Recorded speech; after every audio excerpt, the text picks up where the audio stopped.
ఓడిపోతాం. అప్పుడు ఆ అంకుల్ తప్పని పరిస్థితిలో అప్పుడు నిజం చెబుతాం. ముందుగా నిజం చెప్పి మనం వెళ్తామా? వెళ్ళాం.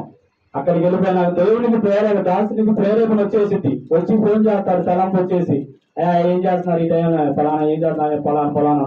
కానీ కొన్ని సందర్భాలు మనం వెళ్ళినప్పుడు ఏంటంటే కొన్ని సందర్భాలు నేను బీచ్ లో ఉన్నాగా చెప్పకుండా అంకుల్ ఒకసారి సూర్యలంక బీచ్కి వెళ్ళినప్పుడు దొరికాను అనమాట. ఫోన్ చేస్తే అంకుల్ ఎక్కడ ఉన్నావా అంటే ఇలా ఫలానా బీచ్ లో ఉన్నానయ్యా సూర్యలంకలో. అయ్యా నాకు చెప్పలేదయ్యా అనేవాడు. కొన్ని సందర్భాల్లో నేను అలా చేసేదన్నమాట. కానీ మనం దాసునికి కూడా మనం భయపడి కొన్ని చేయాలన్నమాట. అలా చేసినప్పుడు ఫోన్ చేసి దాసుడు ఆ దాసునికి మన ఆలోచన తలంపు అనేది ఎవరిచ్చారు? దేవుడు ఇచ్చాడు. ఆ సమయానికి దేవుడు ఇచ్చి తలంపు ఆలోచన ఇచ్చి ఏం చేస్తాం? ప్రేరేపణ కలిగి ఫోన్ చేస్తే కానీ మనం ఏం చేస్తాం అంటే మన గడ్డింపుకు లోపడలేక మన ఇష్టానుసారంగా జీవిస్తూ ఉంటాం అనమాట. నేను అదే చెప్తున్నాడు. కీర్తన గ్రంథం చూడండి. కీర్తన గ్రంథం 11:4 మంచి మాట చెప్తాడు. కీర్తన గ్రంథం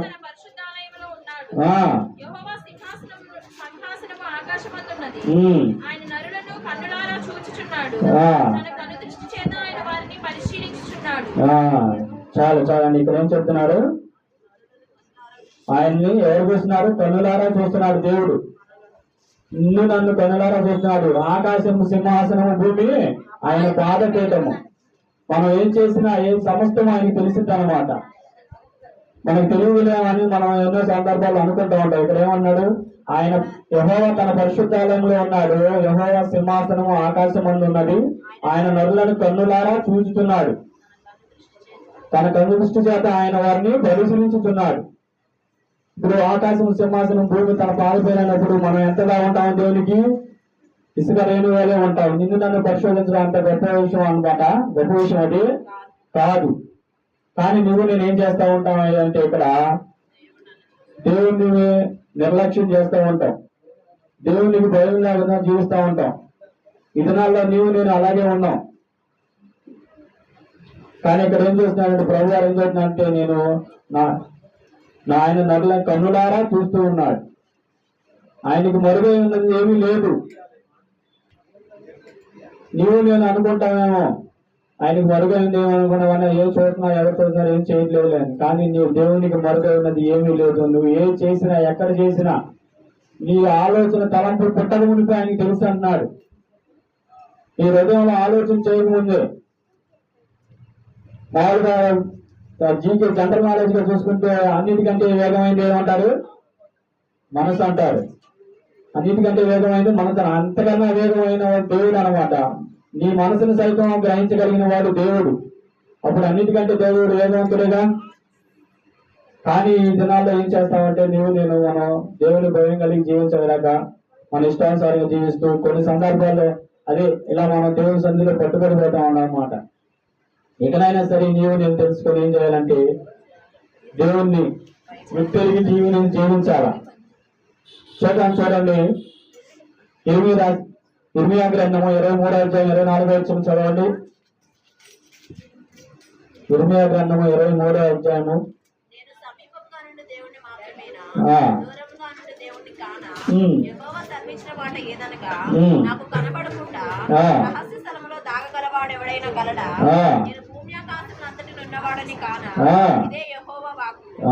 చూడండి ఏమన్నారు ఇక్కడ? నేను సమస్తము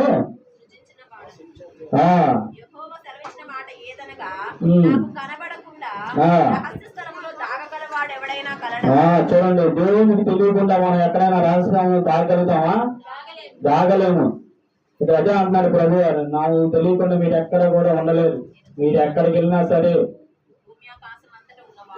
దేవుడు అంతటా ఉన్నవాడు కనుక నేనేం చేస్తున్నావు అంటే మనం ఈ తప్పు చేస్తున్నప్పుడు దేవుడు నన్ను చూస్తున్నాడే, మనం చేస్తున్నాడు. ఈ మాట మాట్లాడుతున్నప్పుడు ఇది తప్పు, ఇది మంచి చెడు అని గ్రహించుకొని మాట్లాడే విధంగా నేను ఉండాలి. ఈ దినాల్లో అలా ఉండలేదు మన క్రైస్తవుడు. నేనేం చేయాలంటే దేవుని హృదయపూర్వకంగా కొనియాడేవారిగా నేను ఉండాలి. ఇష్టపూర్వకంగా కొనియాడాల. అదే అన్నాడు. చూద్దాం హెబ్రీయులకు రాసిన పత్రిక 4:12-13 ఏం చెప్తారు? సృష్టికి కనబడిన సృష్టి ఏదియూ లేదు. చూడండి ఇక్కడ ఏమన్నది? చేతుల ఖడ్గము వంటిది, వాడిగా ఉండి ప్రాణాత్మ మూలుగుని కీళ్ళను అదే విభజించిన అందరినీ తీసుకెళ్లేదే కాక నీ హృదయంలో కదా నీ హృదయం యొక్క తలపులను ఆలోచనలు కూడా శోధిస్తుంది. హృదయ అంతరంగం ఎరిగిన దేవుడు, హృదయాన్ని పరిశీలించే దేవుడు. ఈ హృదయంలో ఏ విధానాన్ని ఏం చేస్తున్నాడు, ఎన్నో ఆలోచనలు ఎన్నో తలంపులు పోసుకుంటా ఉంటాం, అనేక విధమైన ఆలోచనలు. దేవుని సన్నిధికి నీవు నేను వచ్చినప్పుడు ఏం చేయాలంటే యథార్థంగా రావాలి, యథార్థంగా జీవించాలి. అనేక విధమైన తలంపుల ఆలోచనలతో దేవుని సన్నిధికి రాకూడదు. ఇక్కడ ఆయనకి ఏం చేస్తున్నాడంటే దేవుని కన్నులో సమస్తం మరుగులేక తేటగా కనపడుతుంది ప్రతిదీ. ఇప్పుడు తెల్ల పేపర్లో నల్ల చుక్క మచ్చ పెడితే మచ్చ కనపడుతుందా కనపడదా? దేవుని దృష్టి కూడా అలాంటిది, ప్రతిదీ కూడా ఒక తేటగా కనపడుతుంది. నీవు నేను ఈ దినాల్లో అలాగే ఉంటున్నాం, మనం ఒక మచ్చలా ఉంటున్నాం. ఎందుకని ఈ దినాల్లో అలా ఉంటున్నాం? క్రైస్తవులైన వారు నీవు నేను ఒకసారి చదివేసుకొని జీవించేవారుగా నీవు నేను ఉండాలన్నమాట.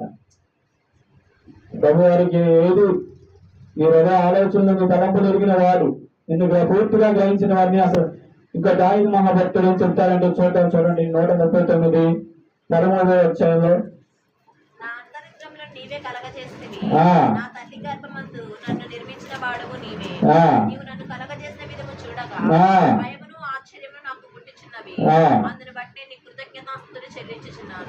చాలు. ఇక్కడ ఏమన్నా నా అంతరేంద్రియములను కలుగజేసింది నీవే, నా తల్లి గర్భమును నిర్మించిన వాడు నీవే. చూడండి ఇక్కడ నిన్ను సృష్టించిన వాడు దేవుడు, నిన్ను సృష్టించిన సృష్టికర్త. ఏం తెలియదు అనుకుంటున్నావే ఈ దినాల్లో నీవు? దానికన్నా కిందగా ఉంటాయి. ఇంకో మాట ఏమంటే చూడండి,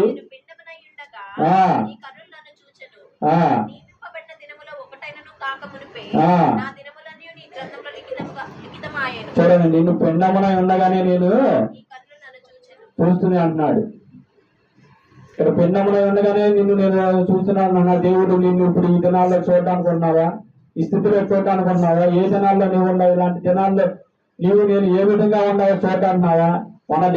మన నడవడిక ఏ విధంగా ఉంది, మన మాటలు ఏ విధంగా ఉండే, మన చూపులు మన తలంపులు ఏ విధంగా ఉండే దేవుడు చూడడానికి ఉన్నారా? చూస్తాడు. ప్రతిదీ పరిశోధించే దేవుడు, హృదయ అంతరంగం ఎరిగిన దేవుడు. ఆయన తెలియకుండా ఆయన తలం ఏది కూడా ఎక్కడ మరుగైంది ఏది లేదు. మనం ఏం చేసినా కానీ ఆయనకి బహు తేటగా కనపడుతుంది అన్నాడు. ఇక మాట అవుతాడు, ఈ హృదయరహస్యంలో బహు తేటగా కూడా కనపడుతుంది అని చదివిస్తున్నాడు దేవుడు. మన హృదయంలో ఆలోచనలో కూడా తలపుల్లో కూడా ఎక్కడ కూడా మన చూపుల్లో మన మాటల్లో కూడా ఎక్కడ కూడా దేవునికి మన విరోధంగా జీవించబడదు. దేవునికి ఇష్టంగానే జీవించాలి. కానీ మనం ఏం చేస్తా ఉంటామంటే మన చూపుల ద్వారా మన మాటల ద్వారా మన ప్రవర్తన ద్వారా ఏం దేవుణ్ణి ఆశపరిచేవారిగా ఉంటున్నాం, దేవుని దుఃఖపరిచేవారిగా ఉన్నాం. నువ్వు బలాహారం తీసుకుంటున్నావు అంటే ఏ విధంగా జీవించాలి, ఏ విధంగా నడవాలి, ఓ దేవుని భయభక్తులు కలిగి జీవించాలి. నువ్వు ఇప్పుడు ఈ దినాన బలాల్లో పాలు పొందుతున్నావు, తర్వాత వెళ్ళి నీ ఇష్టానుసారంగా మాట్లాడి నీ ఇష్టానుసారంగా జీవితం సరిపోతుంది అనుకుంటున్నారా? సరికాదు. అదే అంటున్నారు ఇక్కడ దావీదు మహాభక్తుడు ఏమన్నాడంటే 23-24 వచ్చిన చూడండి. అదే 139.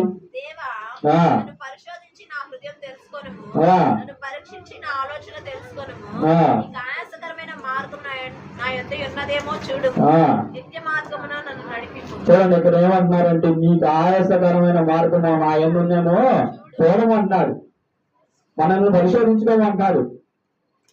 దేవుని నువ్వు దుఃఖపరిచే మార్గంలో నడుస్తున్నావేమో చూడమంటున్నాడు.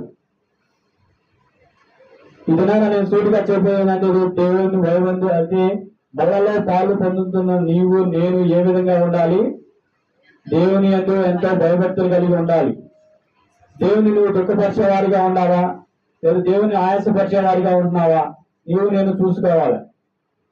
ఈ దినాల్లో అలా ఏం కాదు, ఏదో దేవుని సన్నిధికి వచ్చాము వెళ్ళాము, ఆదివారం వాళ్ళలో పాల్పొందుతున్నాం వెళ్ళేవనే వారిగానే ఉంటున్నామే కానీ ఏం చేస్తున్నానంటే దేవుని నీవు నేను దుఃఖపరుస్తున్నాం. ఏ విధంగా దుఃఖపరుస్తున్నామో మన మాటల ద్వారా, మన చూపుల ద్వారా, మన ప్రవర్తన ద్వారా, మన తలంపుల ద్వారా.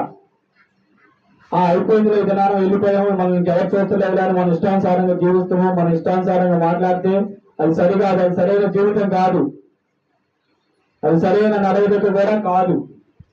ఈ దినాల్లో నీవు నేను బలలో పాలు పొందుతున్నా నీవు నేను ఏం చేయాలంటే దేవునికి ఇష్టానుసారంగా జీవించాలి, దేవుని ఆజ్ఞలు మొట్టమొదటి ఆజ్ఞలకు లోబడి జీవించాలి. మనం ఏం చేసినా కానీ దేవుడు మనకి ఏం తెలియదు అనుకోకూడదు. ప్రతిదీ దేవునికి తెలుసు. దేవునికి మరుగైతే ఏమీ లేదు. కాబట్టి ఈ దినాల్లో నీవు నేను ఏం చేయాలంటే దేవుణ్ణి గుర్తుపరిచే వారిగా ఉండకూడదు. దేవా, నన్ను పరిశోధించి నా హృదయమును తెలుసుకొను, నన్ను రక్షించి నా ఆలోచన తెలుసుకొను చెప్పాలి. ఎక్కడి నుంచి అయినా సరే మనం ఏం చేయాలయ్యా, నా హృదయంలో నన్ను పరిశోధించే దేవుడు కాబట్టి నువ్వు నా ఆలోచన తెలుసుకోయా, నన్ను పరీక్షించాయని మనం ఏం చేయాలి, దేవుని ఎదుట మనం ప్రార్థన చేసుకోవాలి. ఇంకా కింద ఏమన్నాడు, నీకు ఆయాసకరమైన మార్గం నా ఎందునేమో ఒకసారి నువ్వు చూసుకోమన్నాడు. అయ్యా, నీ మార్గాన్ని తప్పి నేను జీవిస్తున్నానేమో, నీ మార్గం తప్పి నేను నడుస్తున్నానేమో, నీ ఆజ్ఞల ప్రకారంగా నేను జీవించట్లేదేమో చూసుకోవాలి. ఇది నువ్వు నేను ఆజ్ఞల ప్రకారంగా జీవించాలి. దేవుణ్ణి మహిమపరిచేవారుగా నీవు నేను ఉండాలి. ఇకనైనా కానీ దేవుని ఆయాసపరిచేవారుగా నీవు నేను ఉండకూడదు. మన జీవితాల్లో మన సరైన జీవితం జీవించాలంటే ఏం చేయాలంటే దేవునికి లోబడి దేవుని ఆజ్ఞలను కట్టడలను అనుసరించి జీవించినప్పుడు నీవు నేను ఆశీర్వదించబడతాం.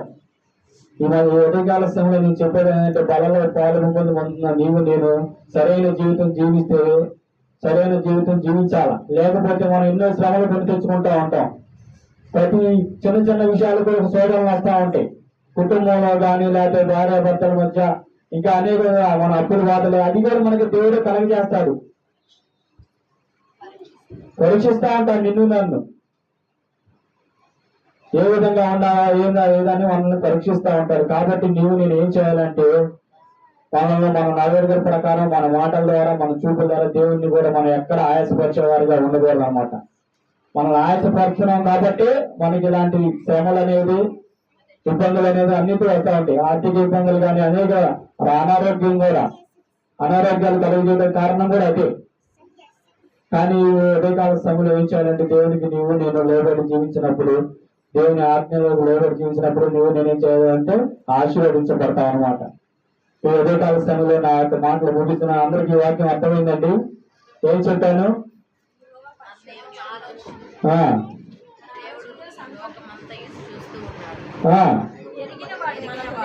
మన హృదయాన్ని ఎరిగిన దేవుడు కనుక మనం ఏం చేయాలి, ఆయనకి మన మార్గాలను మన చూపులను మనం ఏం చేసుకోవాలి, సరి చేసుకొని జీవించాలి. ముఖ్యంగా బలలో పాల్గొందుల నీవు నేనేం చేయాలి, దేవునికి లోబడి దేవునికి భయపడి జీవించాల.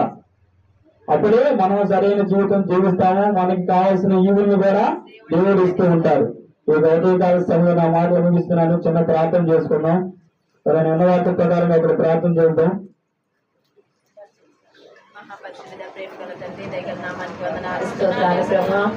ఉదయకాల సమయంలో నీకు ఆశ్రయించబడిన వాక్యం ప్రకారం అందరూ ఏకీభవించాలి. చిన్న పరిశోధించి పరీక్షించి తెలుసుకున్నావు.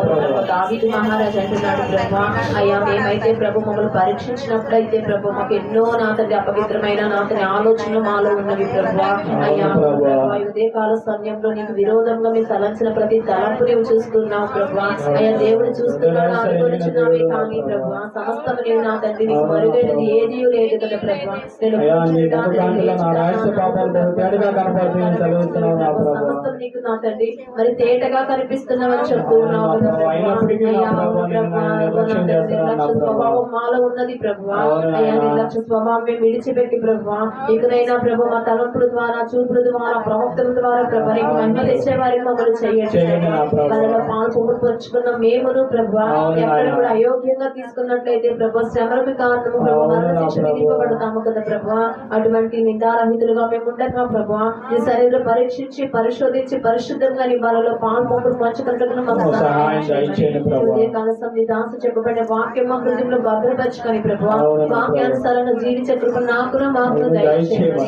ఇంకా మరలా చెప్పబోతున్నా నీ దాసులు కూడా మీరు జ్ఞాపకం చేసుకోండి. నోటి బూరగా వాడుకోండి. జీవం గల యేసు పరిశుద్ధ నామములో అడిగి ప్రార్థించి వేడుకుంటున్నాం తండ్రి. చిన్న పర్వాలండి. ప్రేమ యేసయ్యా ప్రేమ ప్రేమ యేసయ్యా ప్రేమ ప్రేమ యేసయ్యా ప్రేమ ప్రేమ యేసయ్యా ప్రేమ మారే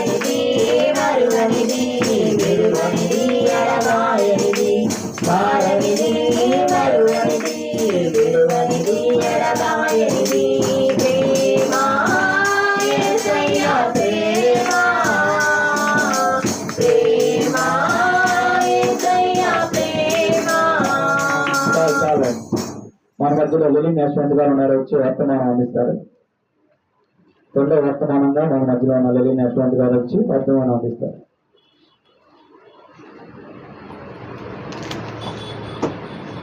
అందరికీ వందనాలండి. మంచి వర్తమానం అందించాడండి అన్నయ్య.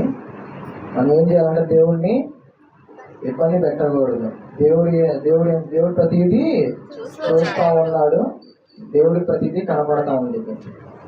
వర్తమానంలోకి వెళ్ళబోయే ముందు ఒక ప్రార్థన చేసుకుందామండి. చిన్న ప్రార్థన చేసుకొని మొదలు పెడదాం. అందరూ కళ్ళు మూసుకున్నట్లయితే, పరిశుద్ధుడా మహోన్నతుడా తండ్రి, మీకు వేలాది వందనాలు ప్రభువా. ప్రభా తండ్రి, గత ఆదివారం నుంచి ఈ ఆదివారం వరకు మీరు మమ్మల్ని కాచి కాపాడారు ప్రభువా. ప్రభా నేను నైట్ తండ్రి ఎంతో భయంకరమైన వర్షంలో తండ్రి వేసి మాకు ఎటువంటి ఆపదలు లేకుండా తండ్రి మీరు కాపాడారు ప్రభావ. నిన్న తండ్రి మేము మరణాలు చూసాం తండ్రి, కానీ మేము ఈ రోజు సజీవ లెక్కలో ఉన్నామంటే తండ్రి కేవలం మీరే తండ్రి.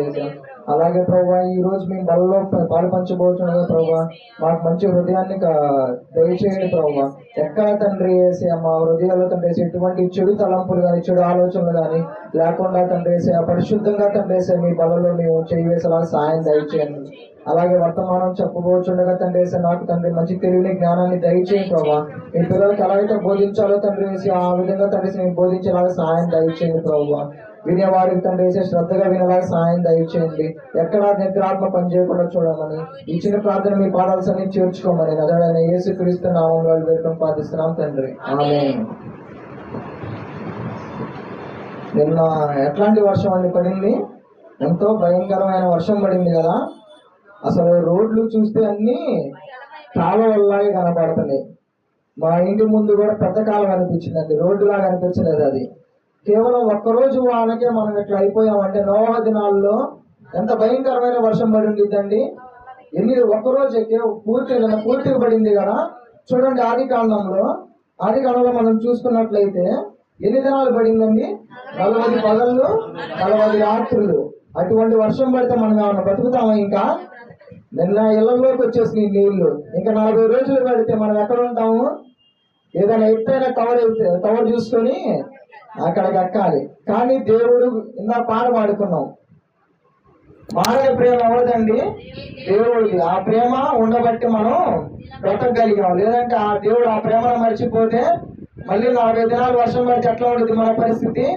భయంకరంగా ఉండేది. తినడానికి కూడా ఏం ఉండేది కాదు. నిన్న మేము ఫేస్ చేసాం ఆ బాధని మా ఇంట్లో. కాబట్టి మనం ఏం చేయాలి? ప్రార్థన చేసుకుంటా ఉండాలి ఎప్పుడు, నిరంతరం. మాకు మంచి వాతావరణాన్ని ఇచ్చావా అని మనం ప్రార్థన చేసుకోవాలి. ఈ రోజు ఆరాధనకి ఎటువంటి వర్షం పట్టలేదు, దానికి దేవుని కృతజ్ఞతలు చెల్లించుకున్నామండి. మనం వాక్య భాగంలోనికి వెళ్ళినట్లయితే క్రితం వారం ఏం చెప్పారండి? పోయిన వారం మొదటి ఆజ్ఞ చెప్పండి. మళ్ళీ చెప్పండి, అందరూ చెప్పాలి. నీ దేవుడైన యెహోవాను నేనే, నేను తప్ప వేరొక దేవుడు నీకు ఉండకూడదు. ఈ రోజు రెండవ ఆజ్ఞ చూసుకున్నామండి. నిర్గమకాండము 20వ అధ్యాయంలోనే 4వ వచనం చదివినట్లయితే, పైన ఆకాశం అందే గాని కింద భూమి అందే గాని భూమి కింద నీళ్ళ అందే గాని ఉండి దేని రూపమునైనను విగ్రహమునైనను నీవు చేసుకునకూడదు, వాటికి సాగిల పడకూడదు, వాటిని పూజింపకూడదు. ఇది రెండవ ఆజ్ఞ. ఏమన్నాడు ఇక్కడ దేవుడు? పైన ఆకాశం అందే గాని కింద భూమి అందే గాని నీళ్ళ అందే గాని దేని రూపం నువ్వు చేసుకోకూడదు.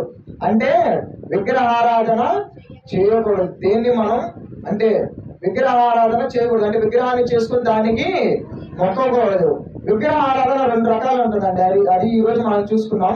మొదటగా మనం చూద్దాం రాతితో చేసిన విగ్రహాలు. విగ్రహాలు అంటే ఏంటి? మనకు కనపడతా ఉంటాయి. రాతితో చేస్తారు, ఒక రూపాన్ని చేస్తారు, దాన్ని వెళ్ళి మనం పూజిస్తాం లేదా ప్రార్థిస్తాం, దాని ముందు మొక్కుకుంటాం. అది మనకు కనపడే విగ్రహాలు, అదొక రకం. దాని గురించి ముందు చెప్పుకుందామండి.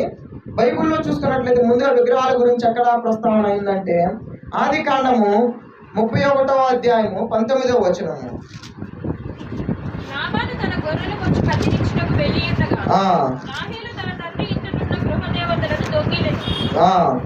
చాలండి. ఎవరండి? రాహేలు ఏం చేసిందంటే ఇక్కడ ప్రస్తావన అయితే ఫస్ట్ విగ్రహాలను అంతకుముందు నుంచే ఉంది. కానీ ఇక్కడ మనకి చెప్పాడు అసలు ముందుగా ఏంటంటే అబ్రహాం గారి తండ్రి ఏం చేస్తా ఉండేవాడు, తన వృత్తి ఏంటండి, విగ్రహాలని చేయటమే అబ్రహాం గారి తండ్రి చేసే వృత్తి అదే. అయితే ఇక్కడ మనం చూస్తున్నాము రాహేల్ అంటే ఏం చేస్తుందంట, తన తండ్రి ఇంట్లో నుంచి విగ్రహాలని దొంగలిస్తుందంట. ఇది మనం క్లియర్ గా చూస్తాం. 34 వచనం చూడండి ఒకసారి.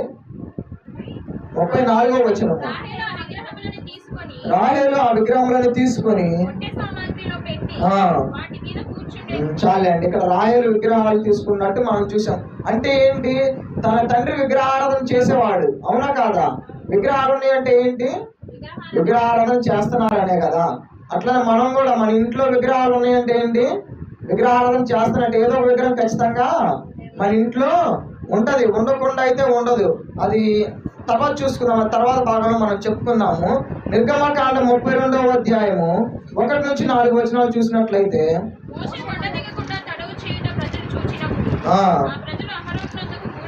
అహరోను వద్దకు కూడి వచ్చి లెమ్ము చేయము, మాకు తెలియదని అతనితో చెప్పిరి. అందుకు అహరోను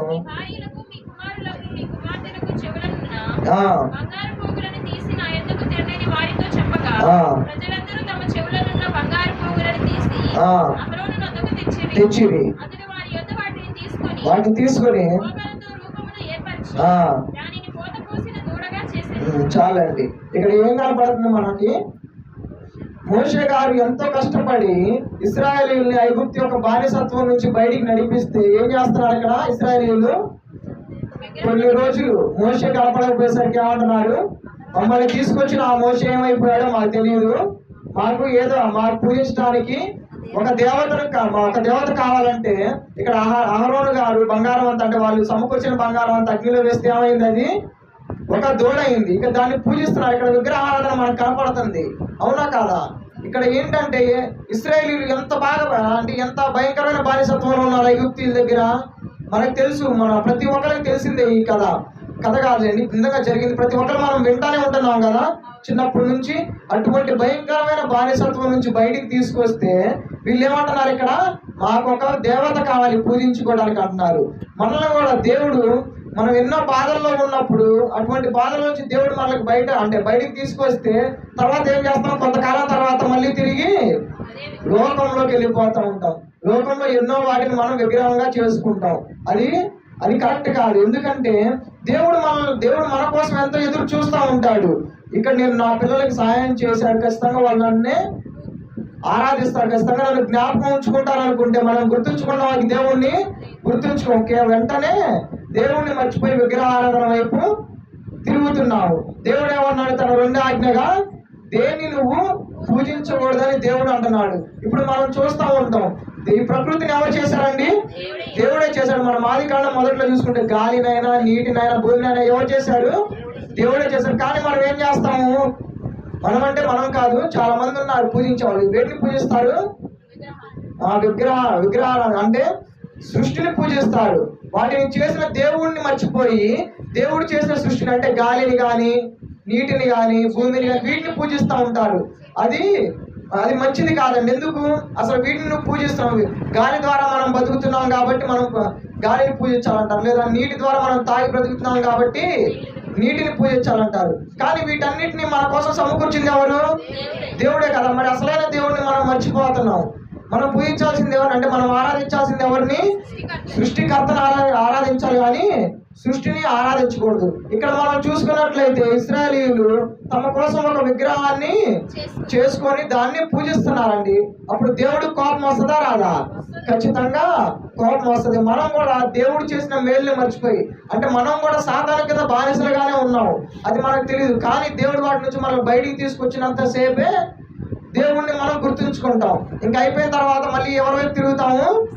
ఆ సాతాను వైపే తిరుగుతాం. మనం అట్లా చేయకూడదండి. అందుకని మనం దేవుడు పోలుస్తూ ఉంటాడు మనల్ని. కాబట్టి మనం ఏం చేయాలి? ఇశ్రాయేలీయుల వల్లే విగ్రహారాధన వైపు మళ్ళీ తిరగకూడదు. 1 కొరింథీయులకు రాసిన పత్రిక 10వ అధ్యాయం 14వ వచనంలో చూసుకున్నట్లయితే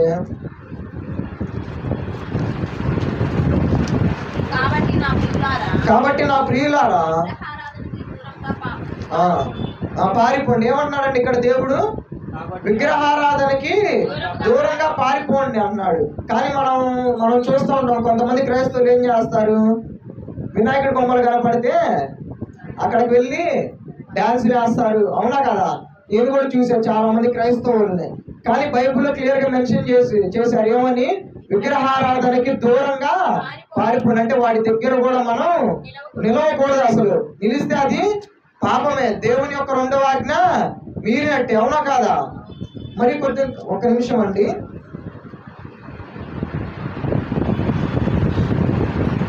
పది 14 కదా చదివింది, కొంచెం ఓకే చాలే అండి. విగ్రహారాధనకి ఏమన్నాడు? దూరంగా పారిపోవాలన్నాడు. 19వ వచనంలో చూడండి, 19 నుంచి 21 వరకు. ఇక నేను చెప్పినదేమి ఉన్నదని ఆయనను విగ్రహములలో లేదు, కానీ దేవునికి కాదు దయ్యములకి అర్పించుచున్నారని చెప్పుచున్నాను. నాకు ఇష్టం లేదు. చాలండి. ఇక్కడ ఏమంటున్నాడు?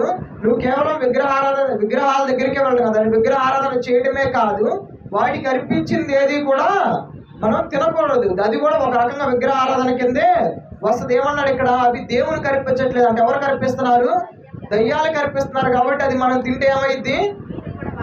వాళ్ళతో మనం వాళ్ళతో మనం సహకరించినట్లే, అంటే విగ్రహారాధన చేసినట్లే. ఇప్పుడు ఎంతో మంది ఉంటారు వెళ్ళేటప్పుడు, అంటే విగ్రహాలు వెళ్ళేటప్పుడు రకాల ప్రసాదాల కోసం మనల్ని కూడా ఉరిగెడతా ఉంటారు.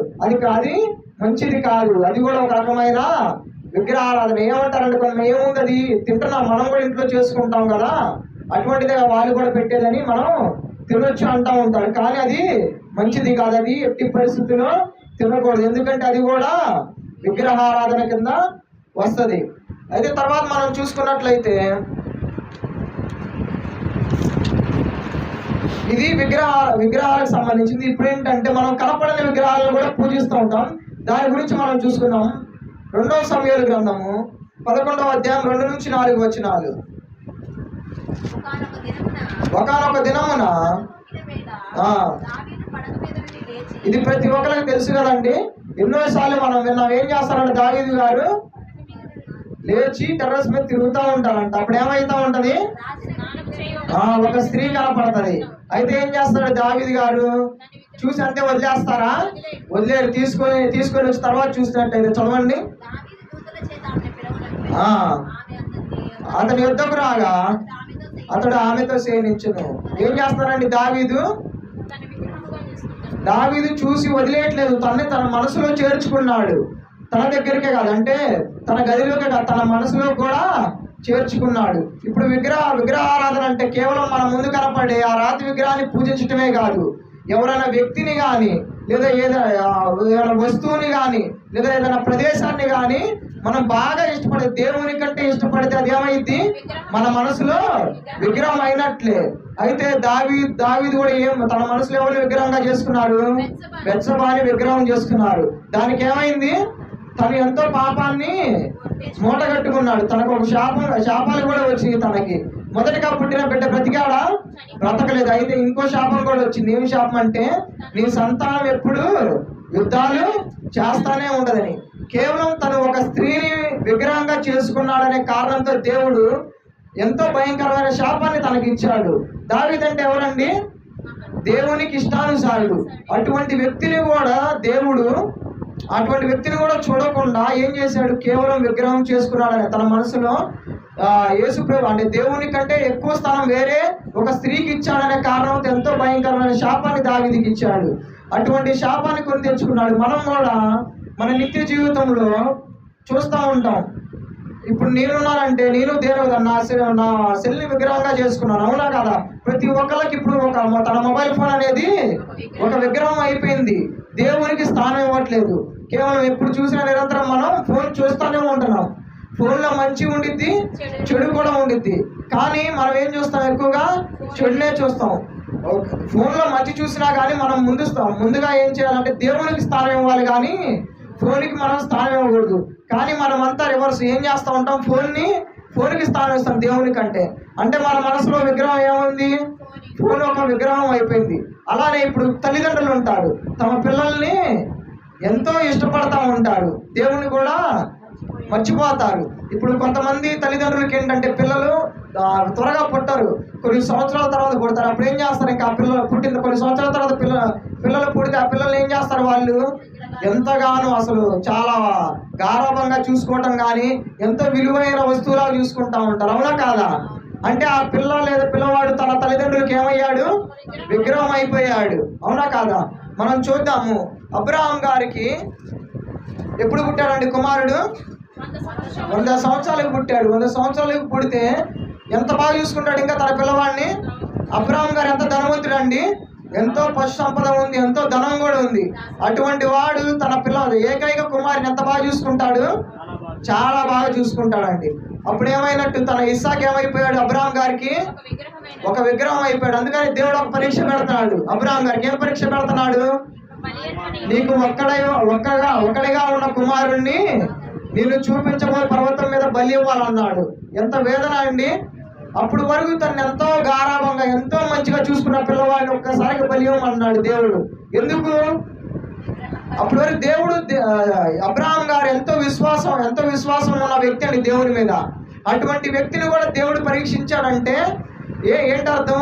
ఖచ్చితంగా తన మనస్సులో ఇస్సాకు గారికి స్థానం ఇచ్చాడు.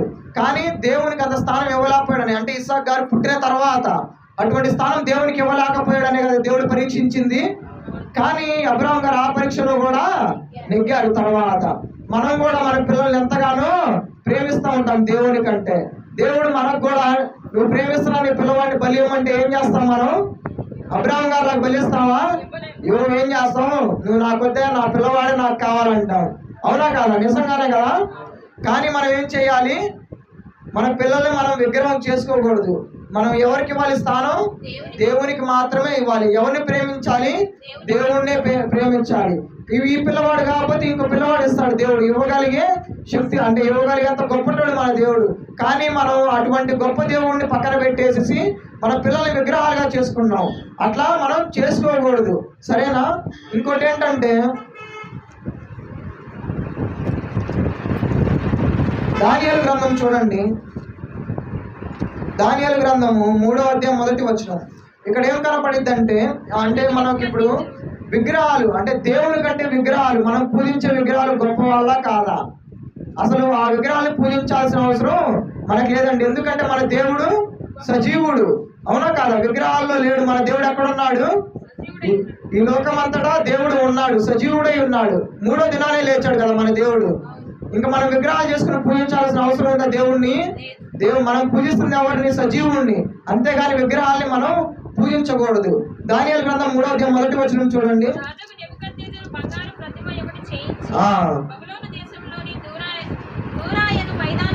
దాన్ని నిలబెట్టినాడు. ఇక్కడ రాజు నెబుకద్నెజరు ఏం చేస్తున్నాడు అంటే బంగారంతో ఒక ప్రతిమను చేపించాడంట. చేపించి దాన్ని నిలబెట్టి, అంటే ఇక్కడ నుంచి ఉంటది వరుసగా, ఏం చేయాలంటే అక్కడ ఉన్న అధికారులందరూ ఒక బూరధ్వని వినగానే ఏం చేయాలంటాడంటే ఆ విగ్రహానికి నమస్కరించాలి, సాగిలపడాలంటాడు.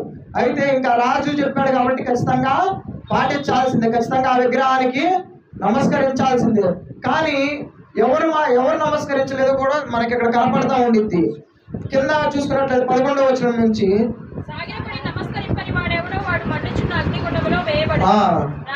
రాజా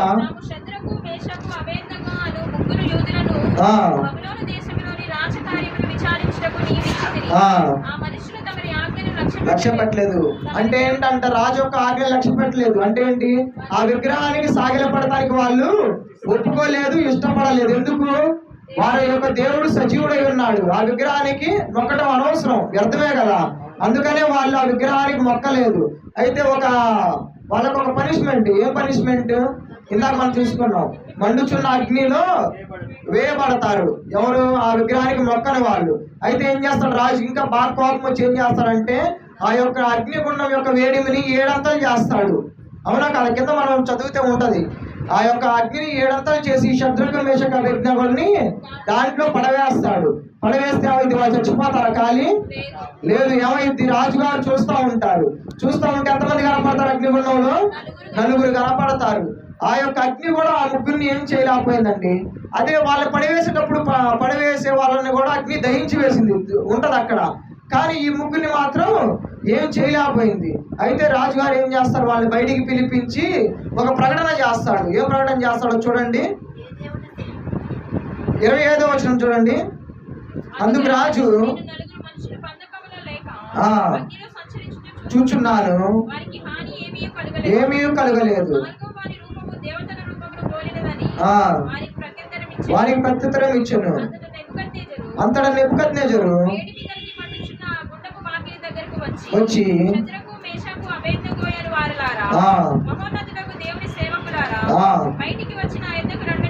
పిలువగా బయటికి వచ్చింది. చాలండి, ఇక్కడ తర్వాత చూద్దాము. 28వ వచనం చూడండి. నెబుకద్నెజరు పూజారుడు, చాలండి, ఏమన్నాడండి నెబుకద్నెజరు రాజు? శద్రకు మేషకు అబేద్నగో యొక్క దేవుడు పూజారుడు అంట. అక్కడ విగ్రహాన్ని నిలబెట్టింది ఎవరండి? నెబుకద్నెజరు రాజు.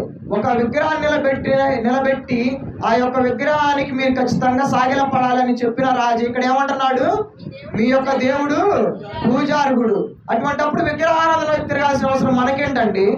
అవునా కాదా? మనకి విగ్రహాల వైపు తిరగాల్సిన అవసరమే లేదు. ఎందుకంటే మన దేవుడు ఎవరు? పూజారుడు. ఇక్కడ ఏ విగ్రహాన్ని నిలబెట్టిన రాజు ఒప్పుకుంటున్నాడు మన దేవుని యొక్క గొప్పతనం. అటువంటి గొప్ప దేవుడు మనవాడు. అటువంటి దేవుణ్ణి మనం వదిలేసి మనం ఏం చేస్తాం? మనం కూడా విగ్రహారాధన వైపు తిరుగుతూ ఉంటాం. విగ్రహాల వైపు అంటే మనుషులు చేసిన విగ్రహాల వైపు మనం తిరగకపోయినా కానీ, మన పిల్లల్ని కానీ, మనకున్న ఒక వస్తువుని కానీ, లేదా ప్రదేశాన్ని కానీ, ఇంటిని కానీ మనం విగ్రహం చేసుకొని వాటిని పూజిస్తూ ఉంటాం మనకు తెలియకుండానే. కానీ అట్లా చేయకూడదు. ఒక స్త్రీ ఉందండి, లోతు యొక్క భార్య. ఆ భార్య తను ఏం చేసింది? దేవుడు వెనక్కి తిరగొద్దంటే తను తిరిగి చూసింది సొదొమ గొమొర్రా వైపు. అప్పుడు ఏమైపోయింది? తను ఉప్పు స్తంభం అయిపోయింది, ఒక విగ్రహం అయిపోయింది. ఎందుకు? ఆ యొక్క సొదొమ గొమొర్రాని తన మనసులో విగ్రహాన్ని చేసుకొని అది నాశనం అయిపోతుంటే బాధపడి వెనక్కి తిరిగి చూడటం వల్ల తనే విగ్రహం అయిపోయింది. అందుకని మనం ఏం చేయాలి? మనం ఎటువంటి వాటిని విగ్రహంగా చేసుకోకూడదు. మన పిల్లల్ని కానీ, లేదా మన దగ్గర ఉన్న వస్తువుల్ని కానీ, లేదా మన దగ్గర ఉన్న బంగారాన్ని కానీ, మన యొక్క ఇంటిని కానీ, దేన్ని మనం విగ్రహంగా చేసుకోకూడదు. పొరపాటున మనం విగ్రహంగా చేసుకుంటే ఏమైంది? దేవుని యొక్క 2వ ఆజ్ఞ మీరినట్లే. ఇప్పుడు నిన్న చూసాం మనం, భయంకరమైన వర్షం, దానికి తట్టుకోలేకపోయాం. కానీ ఈ యొక్క 10 ఆజ్ఞలు ఎప్పుడైతే, అంటే ఇది ఒక రాకడికి సూచనే. ఇప్పుడు మనం ఇటువంటివి ఇంకా చూడాల్సి ఉంది. ఈ 10 ఆజ్ఞలు ఏదైనా మీరినా కానీ మనం కూడా వాటికి బలైపోతాం. మనం చూసాం, నిన్న న్యూస్లో చూసారా? విజయవాడలో కానీ లేదా గుంటూరులో కానీ ఎంతోమంది వర్షం వల్ల మరణించిన వాళ్ళు కూడా ఉన్నారు.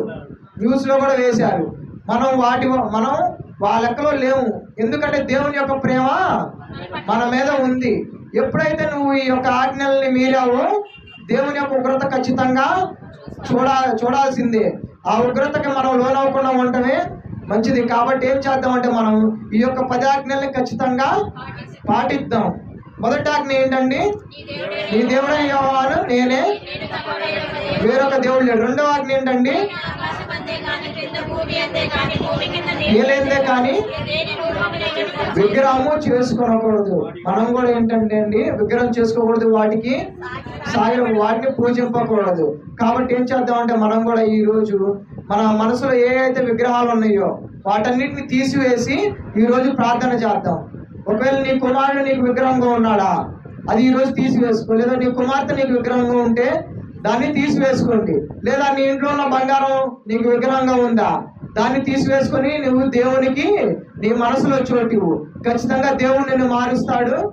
నీకు పరలోక రాజ్యంలో నీకు అవకాశం ఉంటుంది, పరలోక రాజ్యానికి వెళ్ళే అవకాశం. చివరిగా మనం చూసుకుందామండి, ఎఫెసీయులకు రాసిన పత్రిక 5వ అధ్యాయం 5వ వచనంలో చూసినట్లయితే,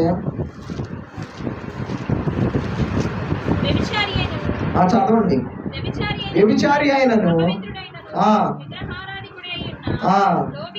లోబి అయినను హక్కుదారుడు కాదు. దీంట్లో ఏం చెప్పబడిందండి? మొదటి నుండి తీసేది విగ్రహారాధన ఉందా లేదా? విగ్రహారాధన చేసే వాళ్ళే దేవుని యొక్క రాజ్యానికి హక్కుదారుడా కాదు అని చెప్తున్నాడు. చెప్తున్నాడు కదా క్లియర్ గా. ఈ రోజు మనం ఏం చేద్దాం, మనకున్న విగ్రహాలన్నిటినీ తీసి పక్కన పెట్టేసి ఈ రోజు మనం ప్రార్థన చేద్దాం. ఓకేనా అండి? అర్థమైన ప్రతి ఒక్కరికి మనకి అంటే మనం కనపడే విగ్రహాలనే పూజించడం కాదు, మన మనసులో కూడా కొన్ని విగ్రహాలని మనం చేసుకొని ఉన్నాం. ఆ విగ్రహాలన్నింటినీ ఈ రోజు మనం తీసివేసుకొని ప్రార్థిద్దాం. అందరం కళ్ళు మూసుకున్నట్లయితే అర్థమైన ఒకరు ప్రార్థించండి. త్వరగా ప్రార్థించండి. ప్రార్థన అంటే త్వరగా చేయాలండి, అందుకోండి త్వరగా. అవును ప్రభు,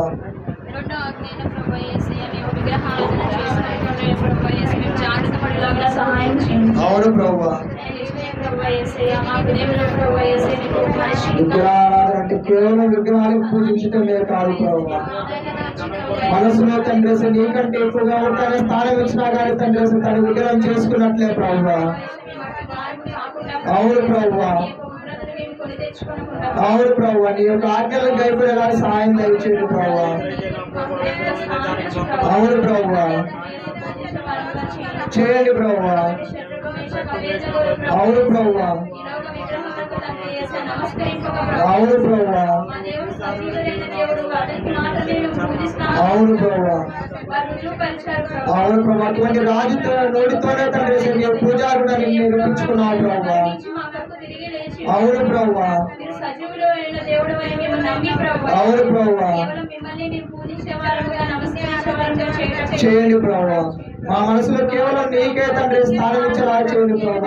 ఇదిగో తండ్రి విగ్రహాలు పూజించేవాడు తండ్రి నీ రాజ్యంలో హక్కుదారుడు కాదన్నారు ప్రభు. ఈ రోజు తండ్రి నా మనసులో ఏదైతే విగ్రహంలో దాన్ని తీసివేసి తండ్రి నీకు స్థానం ఇచ్చేలాగా చేయండి ప్రభు. అవును ప్రభు, కాదు ప్రభు తండ్రి నీ యొక్క రెండు ఆజ్ఞలు తండ్రి గైపడేలాగా చేయండి ప్రభు. చిన్న ప్రార్థన మీరు పాదాలు చేర్చుకోమని అందరూ వేసి తీసుకురావాలని ప్రార్థిస్తున్నాం తండ్రి. ఆమేన్, ఆమేన్. అందరికీ వందనాలు.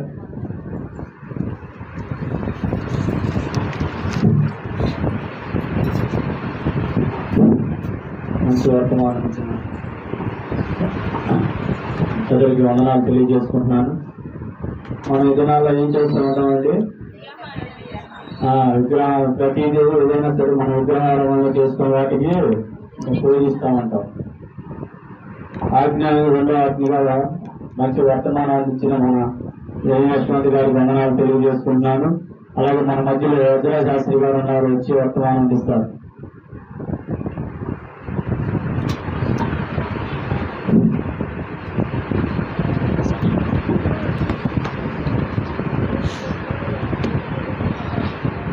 అందరికీ వందనాలండి. అందరు కళ్ళు మూసుకుంటే చిన్న ప్రార్థన చేసుకుంటాం. ప్రేమగల మా అనాకృతులు మా తండ్రి, మీ బంగారు పాదాలతో వందనాలు, స్తోత్రాలుగా గత వారం నుంచి తండ్రి పునరుద్ధానం దేని వరకు ప్రభా మీరు ఎక్కడ చాట భద్రపరుచుకొని కాపుదారి దయచేసినందుకు మీకు వందనాలు, స్తోత్రాలు. ఇంతవరకు నాయన పాటలు వాక్యంలో మీరు తోడుగా నడిపించినందుకు మీకు వందనాలు, స్తోత్రాలు తండ్రి. ఈ సమయంలో దేవా ఇక్కడ నుంచి మాట్లాడుతుంది ప్రభా, పరిశుద్ధాత్మ శక్తితో నింపండి తండ్రి. మీ నోటి బూరగా వాడుకోమని అడుగుతున్నాం దేవా. బిడ్డలకు ఎటువంటి ఆత్మీయ ఆహారం అవసరమో ఆ విధంగా మాట్లాడించమని అడుగుతున్నాం దేవా. మీరే తోడు చూపించండి. ఆది నుంచి అంతం వరకు మీరే తోడుగా నడిపించమని అడుగుతూ యేసు క్రీస్తు పరిశుద్ధ నామంలో ప్రార్థన చేసి అడిగి వేడుకుంటున్నాం తండ్రి. ఆమేన్. ఎట్లా ఉన్నారు అందరు వర్షాలకి? అర్థండి మీరు బాగా లోతుగా అటు పవిత్ర ఉదయం ఏదో వీడియో కూడా పెట్టినట్టుంది. ఎట్లా ఉన్నట్టు అంతా మునిగిపోయారా? మా మీ పరిస్థితి అట్లా అదే చెప్పారు నేను నాన్నగారికి ఫోన్ చేసి. అంటే మీరు ఎట్లున్నారు? అవునా?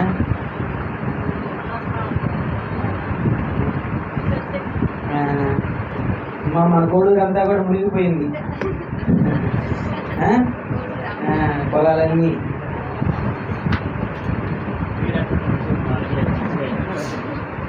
ఇక్కడైతే కాలువలు నిండి పొర్లు పోతుంది. ఎలిసా నేను వీడియో పెట్టాను కాబట్టి నాకైతే ట్రైన్లో వస్తుంటే విజయవాడ 2:30 విజయవాడ వస్తే అరగంటలో గుంటూరు రావచ్చు. 3 గంటలకు రావాల్సిన ట్రైన్ నేను గుంటూరు వచ్చేసరికి 6 అయింది. 2:30 గుంటూరు విజయవాడలో బయలుదేరితే వర్షాలు పడి అసలు అంతా ఇక్కడ ఆపేసి ఆ విధంగా వర్షాలు భయంకరంగా 2 రోజులు వాళ్ళు ఇబ్బంది పెట్టేసినాయి అందరినీ. సరే వాక్య భాగంలోకి వెళ్దాం మనం. మార్కు సువార్త 5వ అధ్యాయం.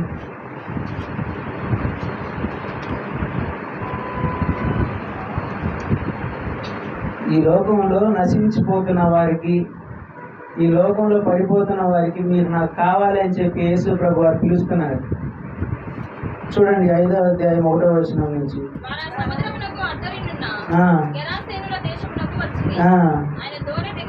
దోణి దిగగానే అపవిత్రాత్మ పట్టిన వాడొకడు సమాధులలో నుండి వచ్చి ఆయనకు ఎదురుపడిన. సమాధులలో వాసం చేసేది వాడు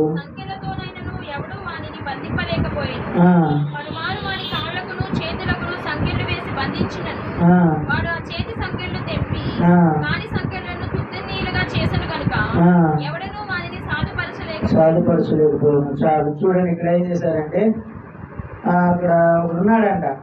అక్కడ యేసు ప్రభు వారు ఈ రోజుల్లో అయితే మనం ఏం చేస్తున్నామంటే ఎక్కడికి వెళ్ళాలంటే ట్రైన్లు, కార్లు, బస్సులు వాడుతున్నాం. యేసు ప్రభు వారు ఏ ట్రైన్ వాడలేదు, ఏ కారు వాడలేదు, ఏ హెలికాప్టర్ వాడలేదు, ఏ ఏరోప్లేన్ వాడలేదు. ఆయన ఎక్కడికి వెళ్ళాలన్నా కానీ ఓడలో వెళ్ళిపోయేవాడు. సముద్రంలో అయితే ఓడలో ప్రయాణం చేసుకుంటారు, లేదా కాలినడకన ప్రతి గ్రామం తిరిగి అక్కడ నశించిపోతున్న వారిని రక్షించడానికి, లేదా అక్కడ లోకంలో పడిపోతున్న వారిని లేవనెత్తడానికి, లేదా అనారోగ్యాలతో, జబ్బులతో, రోగాలతో బాధపడుతున్న వారికి మంచి ఆరోగ్యం ఇవ్వడానికి, లేదా వారికి ఉన్న సమస్యలతో బాధపడుతున్న వారిని ఆ సమస్యల నుంచి విడిపించడానికి యేసు ప్రభు వారు కాలినడకన ప్రతి గ్రామం తిరుగుతా వెళ్ళాడంట. అవునా? ఎందుకు వెళ్ళాడండి? నశించిపోయిన వారిని రక్షించడానికి ఆయన కాలినడకన ప్రతి గ్రామం తిరిగాడంట. అయితే అక్కడ వెళ్తున్నప్పుడే ఇక్కడ చూడండి, ఆ గలిలే సముద్రంలో ఈ చివరి నుంచి ఆ చివరి దాకా వెళ్ళడానికి, ఇప్పుడైతే సముద్రంలో ప్రయాణాలు చేయడానికి స్ట్రీమ్స్, ఈ ఓడలు కానీ, బోట్స్ కానీ, షిప్స్ కానీ, స్ట్రీమ్స్ ఇవన్నీ వాడుతున్నారు కదా. ఇప్పుడు సముద్రాలు కూడా అవసరం. ఇప్పుడు నేను గుంటూరు నుంచి వస్తుంటే మాకు లేట్ అయింది, ఎందుకంటే బైపాస్ ఇక్కడ దిగొచ్చు, దిగడానికి లేదు బైపాస్, ముందుకెళ్ళి తిప్పుకొని వచ్చాను. ఆ రోడ్లో వేసుకొని వచ్చేయచ్చు ఇప్పుడు బోట్ ఒకటి. అట్లా ఉన్నాయి ఇప్పుడు ఆ రోడ్లన్నీ. అట్లా ఆ రోజుల్లో ఎటువంటి స్ట్రీమ్లు కానీ, బోట్స్ కానీ ఏమీ లేవు. ఏమి లేని టైంలో ఆయన ఏం చేశాడంట, దోణి వేసుకొని ఆయన అక్కడికి వెళ్ళిపోయాడంట వారి దగ్గరికి. ఎందుకు వెళ్ళాడు దోణి వేసుకొని? అక్కడ ఉన్న వారిని రక్షించడానికి. ఏ గ్రామం అంటే చూడండి, గెరాసేను దేశంలోకి వచ్చాడంట. ఆ దేశంలో అక్కడ ఉన్నవారు ఒకడు ఉన్నాడంట. చూడండి ఎవరంట అతను? ఆయన దోణి దిగగానే ఆయన దగ్గరికి పరిగెత్తుకుంటా ఒకడు వచ్చాడంట. అపవిత్రాత్మ పట్టిన వాడు ఒకడు సమాధుల్లో నుండి వచ్చాడంట. సమాధుల్లో నుంచి వచ్చాడంట. చూడండి, ఆయన దోణి దిగగానే పరిగెత్తుకుంటూ వచ్చాడంట. ఎందుకు వచ్చావు ప్రభా ఇక్కడికి, ఎందుకు వచ్చావు అనుకుంటా ఆయన దగ్గరికి పరిగెత్తుకుంటా వెళ్ళిపోయాడంట. సహజంగా అయితే ఆయన అక్కడ ఆ దేశంలో ఉన్నవారు ఎవరు తెలియదు ఆయనకి. యేసు ప్రభు అక్కడ ఉన్నవారు ఆ గ్రామంలో ఎవరున్నారు ఏందో తెలియదు. ఈ రోజుల్లో అయితే పాస్టర్లు ఎట్టుంటారంటే ఒక 20-30 వేల మంది వస్తే కానీ మేము మీటింగ్ పెట్టడానికి రాం, లేదా 10,000 మంది వస్తే కానీ మేము మీటింగ్ పెట్టడానికి రాం, లేదా మీరు మాకు ఇంత చందా ఇస్తే మేము మీటింగ్ పెట్టడానికి వస్తాం అన్నట్లుగా ఈ రోజుల్లో ఉంటున్నారు దైవ సేవకులు. కానీ ఇక్కడ ఎవరున్నారో కూడా ఆయనకు తెలియదు, అక్కడ ఊర్లో ఎవరున్నారో కూడా తెలియదు. ఆ ఒక్కడున్నాడు, అపవిత్రాత్మ పట్టిన వాడు అక్కడ ఉన్నాడు, వాడిని రక్షించాలి అని చెప్పి ఆయన బయలుదేరి అక్కడికి వెళ్ళాడంట. ఒక్కడి కోసం వెళ్ళాడంట అక్కడికి. తెలుసా మీకు, యేసు ప్రభు వారు ఒక్కొక్కరిని ప్రేమించాడంట. ఒక్కొక్కరిని ప్రేమించాడు, అందరినీ ప్రేమించాడు, అందరినీ ఒకే విధంగా ఆయన ప్రేమించాడంట. అందరినీ ఒకే విధంగా ఆయన ప్రేమించాడు. చాలా మంది అంటారు మా కుటుంబాల్లో మమ్మల్ని పట్టించుకోవట్లేదు, మా కుటుంబాల్లో మా తల్లిదండ్రులు మమ్మల్ని వదిలేశారు, మా కుటుంబాల్లో మా పిల్లలు మమ్మల్ని వదిలేశారు, మా కుటుంబంలో మా భార్య మమ్మల్ని వదిలేసింది, మా భర్త నన్ను వదిలేశాడు, చాలా మంది అంతే ఉండేది అయ్యే కదా, సమస్యలు అయ్యాయి కదా, వదిలేశాడు, మాకు ఎవ్వరు లేరు, చివరికి నేను కూడా చచ్చిపోదాం అనుకుంటున్నాను అనుకుంటారు కదా. చావొకటే మార్గం కాదు, చనిపోవాల్సిన అవసరం లేదు. మీకు ఎవ్వరు ప్రేమించడానికి లేకపోతే నేను ప్రేమించేవాడు నేనే అని చెప్పి ఆయన చెప్తున్నాడు. మిమ్మల్ని ప్రేమించడానికి నేనున్నాను, మిమ్మల్ని నడిపించడానికి నేనున్నాను అని చెప్పి ఆయన చెప్తూ ఉంటాడు. చాలా మంది అదే సమస్య, మేము ప్రేమించిన వాళ్ళందరూ మమ్మల్ని వదిలేసి వెళ్ళిపోతున్నారు, అదే అనుకుంటా ఉంటారు కదా. ఇక్కడ కూడా చూడండి, అతను బాధపడుతున్నప్పుడు యేసు ప్రభు వారు అతని దగ్గరికి వెళ్ళాడంట. ఆ దేశంలో అక్కడ దయ్యం పట్టి బాధపడుతున్న వాడి దగ్గరికి యేసు ప్రభు వారు వెళ్ళాడంట. అతను అక్కడ ఎంతగానో అక్కడ తన తల్లిదండ్రుల మాట కానీ ఆ గ్రామంలో ఉండేవారి మాట కానీ ఎవ్వరి మాటలు అతను వినట్లేదు, ఇష్టం వచ్చినట్టుగా జీవిస్తున్నాడు. ఒంటి మీద బట్టలు లేకుండా రాళ్లతో తనే కొట్టుకుంటా, లేదా ఎదుటి వాళ్ళు వస్తుంటే వాళ్ళని కొడతా, దానికి ఎంత కట్టేసి బంధించి కూర్చోబెట్టాలన్నా కానీ కూర్చోకుండా, లేదా ఒక చైన్ వేసేసి లాకేసినా కానీ వాటన్నిటిని పగలగొట్టుకొని చెప్పినచ్చి వినకుండా ఇష్టానుసారంగా తను జీవిస్తున్నాడంట. అలాంటి వారిని ఎంతమంది చెప్తున్నా వినట్లేదు. వాళ్ళ తల్లిదండ్రులు కానివ్వండి, అక్కడ ఉన్నవాళ్ళు కానివ్వండి, ఎంతమంది చెప్పినా వినట్లేదని చెప్పి అక్కడ ఉన్న వాళ్ళు కూడా ఏం చేశారంటే, సరే పోతే పోయాడులే, ఇక మనం ఏం చేస్తామని చెప్పి అక్కడ ఉన్న వాళ్ళందరూ ఏం చేశారు, వదిలేశారంట. చూడండి, ఆయన ఎక్కడి నుంచి వచ్చాడంట, సమాధుల్లో నుంచి వచ్చాడంట. సమాధుల్లో ఎవరు ఉంటారు? చచ్చిపోయిన శవాలు, లేకపోతే రాత్రి కుక్కలు కొనుక్కుంటాయి, అవి ఉంటాయి సమాధుల్లో నుంచి యేసు ప్రభు వారి దోని దిగ్గాల్ని పరిగెత్తుకుంటూ ఆయన అక్కడికి వచ్చాడంట. సమాధుల్లో ఎవరైనా ఉంటారండి? మీ అడ్రస్ ఏదంటే మీ సమాధుల్లో ఉంటారని ఎవరైనా చెప్తారా? చెప్తే ఏం చేస్తారు? ఎదురోళ్ళు పై నుంచి కింద చూస్తారు, నువ్వు మనిషివైనా లేదా చచ్చిపోయి దయాన్ని వచ్చావా ఇక్కడికి, అంతే చూస్తారా లేదా? అయితే సమాధుల నుంచి వచ్చాడంట ఆయన అక్కడికి, దిగంబరిగా యేసు ప్రభు వారి దగ్గరికి పరిగెత్తుకుంటూ వచ్చాడంట. అతను అందరూ వదిలేశారు, అక్కడ ఉన్న వాళ్ళందరూ ఎవరు పట్టించుకోవట్లేదు, ఎందుకంటే ఇష్టానుసారంగా జీవిస్తున్నాడు. ఎంత చెప్పినా, ఎంత కొట్టి తట్టి, ఎంత కూర్చోబెట్టాలన్నా కానీ ఆయన మాట వినే స్టేజ్లో లేడు. ఇంకా చెప్పి వారందరూ వదిలేశారు. ఎవ్వరు లేరనుకున్న టైంలో అతను ఎవరు చూశారు? యేసు ప్రభు వారు అతన్ని చూశారు. యేసు ప్రభు వారు అతను చూసి ఆయన దగ్గరకు వెళ్ళి, అతనికి నూతన జీవితాన్ని నేను ఇవ్వాలి, అతని జీవితాన్ని నేను మార్చాలి, కొత్త జీవితాన్ని, కొత్త లైఫ్ తనకి ఇచ్చి నేను అతన్ని చక్కగా నడిపించాలి అని చెప్పి యేసు ప్రభు వారు అతని దగ్గరికి వచ్చాడంట. చూడండి 7వ వచనం చూడండి. యేసు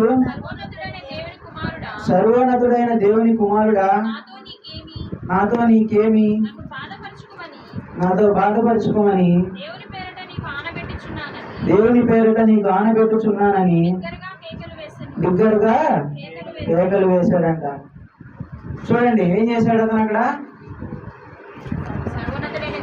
సర్వోన్నతుడైన దేవుని కుమారుడా, ఎవరండి ఆయన? అక్కడ ఉన్నారు కదా, మీరు చెప్పండి ఎవరైనా. అంటే కుర్చీలో కూర్చోండి, ఆంటీ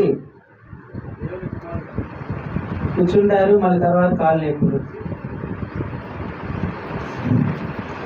చెప్పండి ఎవరైనా, మీరు చెప్పండి. అక్కడ ఉన్నది కాదు, మీరు చెప్పండి. అక్కడ ఉన్నది కాదు, మీరు చెప్పండి. ఆయన ఎవరు? ఆయన కుమారుడు ఎవరంట? సర్వోన్నతుడైన దేవుని కుమారుడా అని ఇక్కడ ఉంది. అది కాకుండా మీరు చెప్పండి.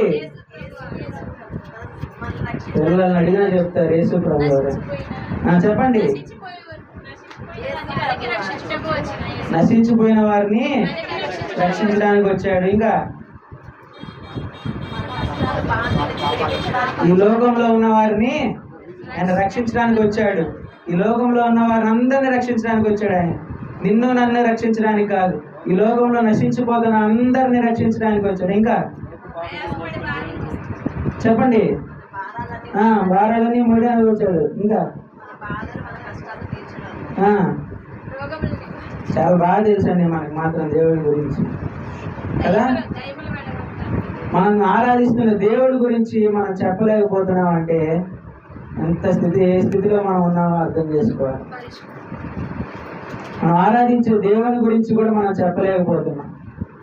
ఆయన చేసిన గొప్ప కార్యాలన్నింటిని కూడా మనం చెప్పుకోలేకపోతున్నాం కదా. ఆయన చేసిన కార్యాలు కూడా మనం బయటికి చెప్పుకోలేని స్థితిలో మనం ఉన్నాం. గుర్తుండట్లేదు కదా ముందు మనకి. ఆయన చేసి మనకు గుర్తుంటే, ఆయన మేలు మనం పొందుకొని ఉంటే అడిగిన వెంటనే వాటికి సమాధానం చెప్పవచ్చు. లేకపోతే నేను చెప్పింది నేను అడిగింది మీకు అర్థం కాలేదా? అర్థం కాలేదా? దేవుడు చేసిన కార్యాలు, దేవుడు చెప్పిన మాటలు, దేవుడు మనకి చేసిన గొప్ప కార్యాలను కూడా మనం చెప్పుకోలేకపోతున్నామండి. ప్రతిసారి మనం దేవుని దగ్గరికి వెళ్ళి మన బాధలు లేదా మన కష్టాలు, మనకి ఉన్న సమస్యలన్నీ ఆయన దగ్గర స్మరించుకుంటున్నాం, కానీ ఆయన చేసిన గొప్ప కార్యాలు కానివ్వండి, ఆయన చేసిన గొప్ప మేలులు కానివ్వండి, ఆయన దగ్గర పొగలేకపోతున్నాం. ప్రార్థన చేసుకునేటప్పుడు మనం ఏం చేయాలి? ఆయన మనకి చేసినవన్నీ ఒకసారి గుర్తు చేసుకోవాలి. ప్రభువా, ఇవన్నీ చేయగలవాడు నువ్వే, మాకు చేసింది కూడా నువ్వే ఇవన్నీ అని చెప్పి ఆయన ఏ విధంగా స్మరించాలి? కృతజ్ఞతాస్తుతులు ఆయనకి చెల్లించాలి. అవన్నీ ఆయనకి చెప్తా ప్రభువా అంటే నీకున్న సమస్యలు అన్నీ కూడా ఇంత ఆవగించలాగా కనిపిస్తాయి. ఆయన స్మరిస్తూ నువ్వు చేస్తే అవి ఎంత ఆవగించలాగా నీ సమస్యలన్నీ కనిపిస్తాయి.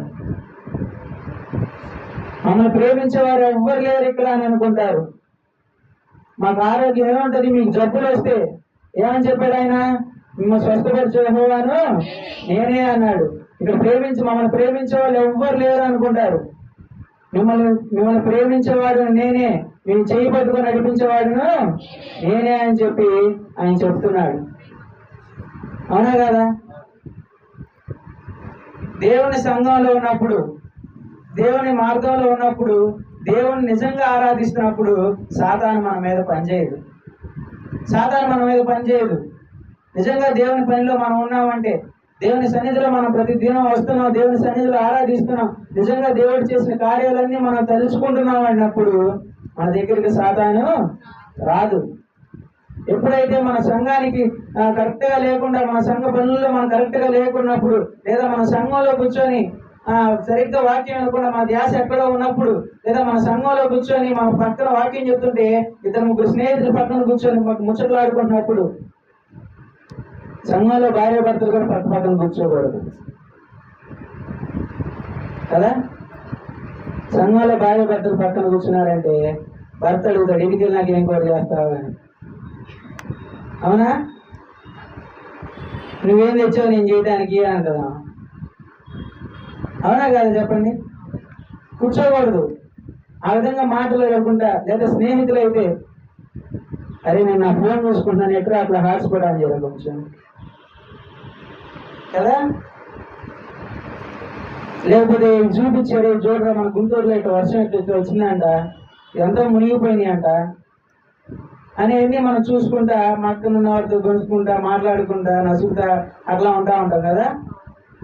కానీ సంఘంలో ఉన్నప్పుడు పర్ఫెక్ట్ గా చెప్పింది చెప్పినట్టు వింటున్నామా? చెప్పింది చెప్పినట్టుగా వినాలి.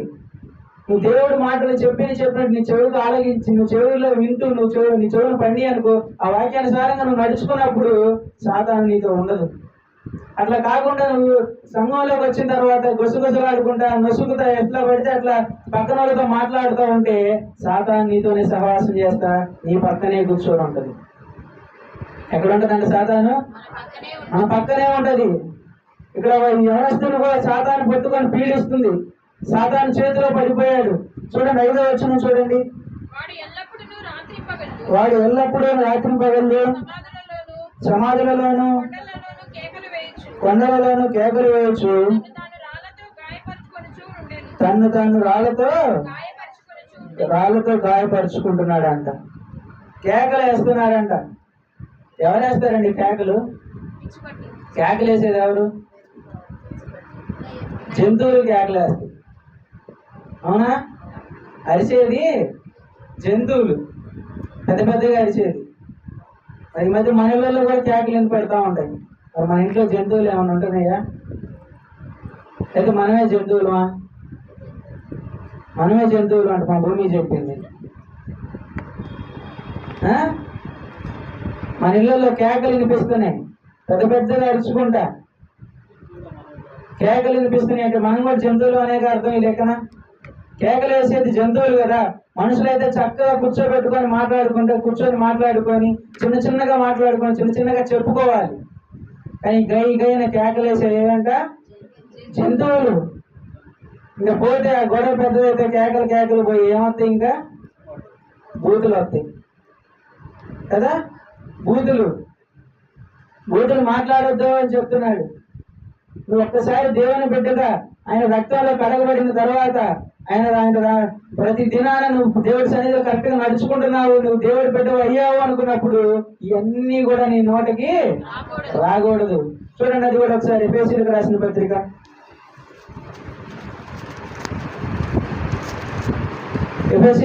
పత్రిక 5వ అధ్యాయం 4వ వచనం. కృతజ్ఞత వచనమే మీరు ఉచ్చరింపవలను, కానీ భూతులైనను పోకిరి మాటలైనను సరసోక్తులైనను ఉచ్చరింపకూడదు, ఇవి మీకు తగవు. చూడండి తర్వాత కూడా, వ్యభిచారి అయినను అపవిత్రుడైనను విగ్రహారాధికుడైనను లోబి అయినను క్రీస్తు యొక్క దేవుని యొక్క రాజ్యమునకు హక్కుదారుడు తెలియను. ఇప్పుడే చెప్పాడు అన్న ఏంటంట, విగ్రహారాధన. ఏ విధంగా చేస్తాం మనం విగ్రహారాధన? ఒకసారి చెప్పుకున్నాం కూడా మన ఉదాహరణ కూడా. ఏమనంటే హిందువులైతే వాళ్ళు మాలలో ఉన్నప్పుడు ఏం పెట్టినా తినమంటారు కదా. కానీ మనం అయితే బాప్తీసం తీసుకున్న తర్వాత కూడా హిందువులు ఏదైనా ప్రసాదం ఇస్తే తినేస్తారు. అవునా? మనం కూడా ఎందుకు చెప్పలేకపోతున్నాం? మేము కూడా మాలలో ఉన్నాం, మేము కూడా దీక్షలో ఉన్నాం. ఏంటి మా దీక్ష ఏంటి? బాప్తీసం అనే దీక్షలో మనం ఉన్నాము. వారికి ఎందుకు చెప్పలేకపోతున్నాం? ఆయన రక్తంలో కడగబడిన తర్వాత మనం ఆయన బిడ్డలం అయిపోయాం. ఆయన బిడ్డలం అయినప్పుడు మనం వారికి చెప్పలేకపోతున్నాం. వారు ఎంత కఠినంగా ఉంటున్నారో మనం అంత కఠినంగా ఉండలేకపోతున్నాం. ఎందుకంటే సాతాను మనల్ని పట్టుకొని లాగుతా ఉంటది. చూడండి ఇక్కడ ఏమన్నాడు, ఆయన రాజ్యానికి వారసులం కాలేం, ఆయన రాజ్యానికి హక్కుదారులం అవ్వం మనం. ఇవన్నీ చేస్తా ఉన్నప్పుడు కేకలేస్తా, గుసగుసలాడుతా, పక్కన వారితో మాట్లాడుతా, దేవుడి సన్నిధిలో ఉన్నప్పుడు పక్కన వారితో మాట్లాడుతా, దేవుడి సన్నిధిలో చెప్పిన మాటలు వినకున్నప్పుడు ఏమైపోతారంట, హక్కుదారులు పరలోక రాజ్యానికి వెళ్ళడానికి హక్కుదారులు అవ్వలేరు. ఏదైనా కూర్చోబెట్టుకొని చక్కగా ప్రేమతో మాట్లాడాలి, ప్రేమతో చెప్పుకోవాలి. బిడ్డలకైనా తల్లిదండ్రులకైనా చక్కగా ప్రేమగా మాట్లాడుకోవాలి. ఈ దినాల్లో తల్లిదండ్రులు ఏదైనా పెద్దగా అరిస్తారంటే పిల్లలు ఏమంటున్నారు, బెదిరిస్తున్నారు కదా. పిల్లల్ని కాలేజీలకు వెళ్ళండి, స్కూల్కి వెళ్ళండి అని చెప్పి తిడుతున్నప్పుడు వాళ్ళ పేరెంట్స్ని ఆ పిల్లలు ఏం చెప్తున్నారు, బెదిరిస్తున్నారు. ఈ విధంగా పిల్లలతో ఎట్లా మాట్లాడాలని కూడా పేరెంట్స్ ఇంకా తగ్గిపోతున్నారు. తల్లిదండ్రులు కూడా ఎట్లా మాట్లాడాలి అని చెప్పి వారితో కూర్చోబెట్టుకొని ప్రేమగా మాట్లాడుతూ అట్లా ఉంటున్నారు. కొంతమంది అయితే ప్రేమించకుండా ఎట్లా పడితే వారిని కూడా ఎదురు తిరిగి మాట్లాడుతూనే ఉంటారు. ఒకళ్ళు కూడా ఒకళ్ళు దగ్గరు. వారిని ప్రేమించకుండా నువ్వు అట్లా వదిలేసావు అంటే నీ ఇరుగు పొరుగు వారిని అయినప్పటికీ, నీ పక్కన వాళ్ళు అయినప్పటికీ నువ్వు వారిని ప్రేమించకుండా నువ్వు వారిని వదిలేసావు అంటే వారు ఎవరికి దగ్గర అవుతారంట, సాతానుకు దగ్గర అయిపోతారు. వారిని ప్రేమించకుండా వదిలేసినప్పుడు వారు సాతానికి దగ్గర అయిపోతారంట. కాబట్టి ఏం చేయాలంటే మనం ప్రేమతో మాట్లాడుకోవాలి. కేకలేస్తున్నాడండి అక్కడ ఆయన. కేకలేసేవాళ్ళు మనిషా కాదు, ప్రేమతో మాట్లాడుకోవాలి, చిన్నగా మాట్లాడుకో, మాటలతో చెప్పుకోవాలి. కానీ కేకలేసుకోవటం తప్పు. తర్వాత చూడండి, ఇక్కడే 5వ వచనం చూడండి, మళ్ళా మార్కు సువార్త.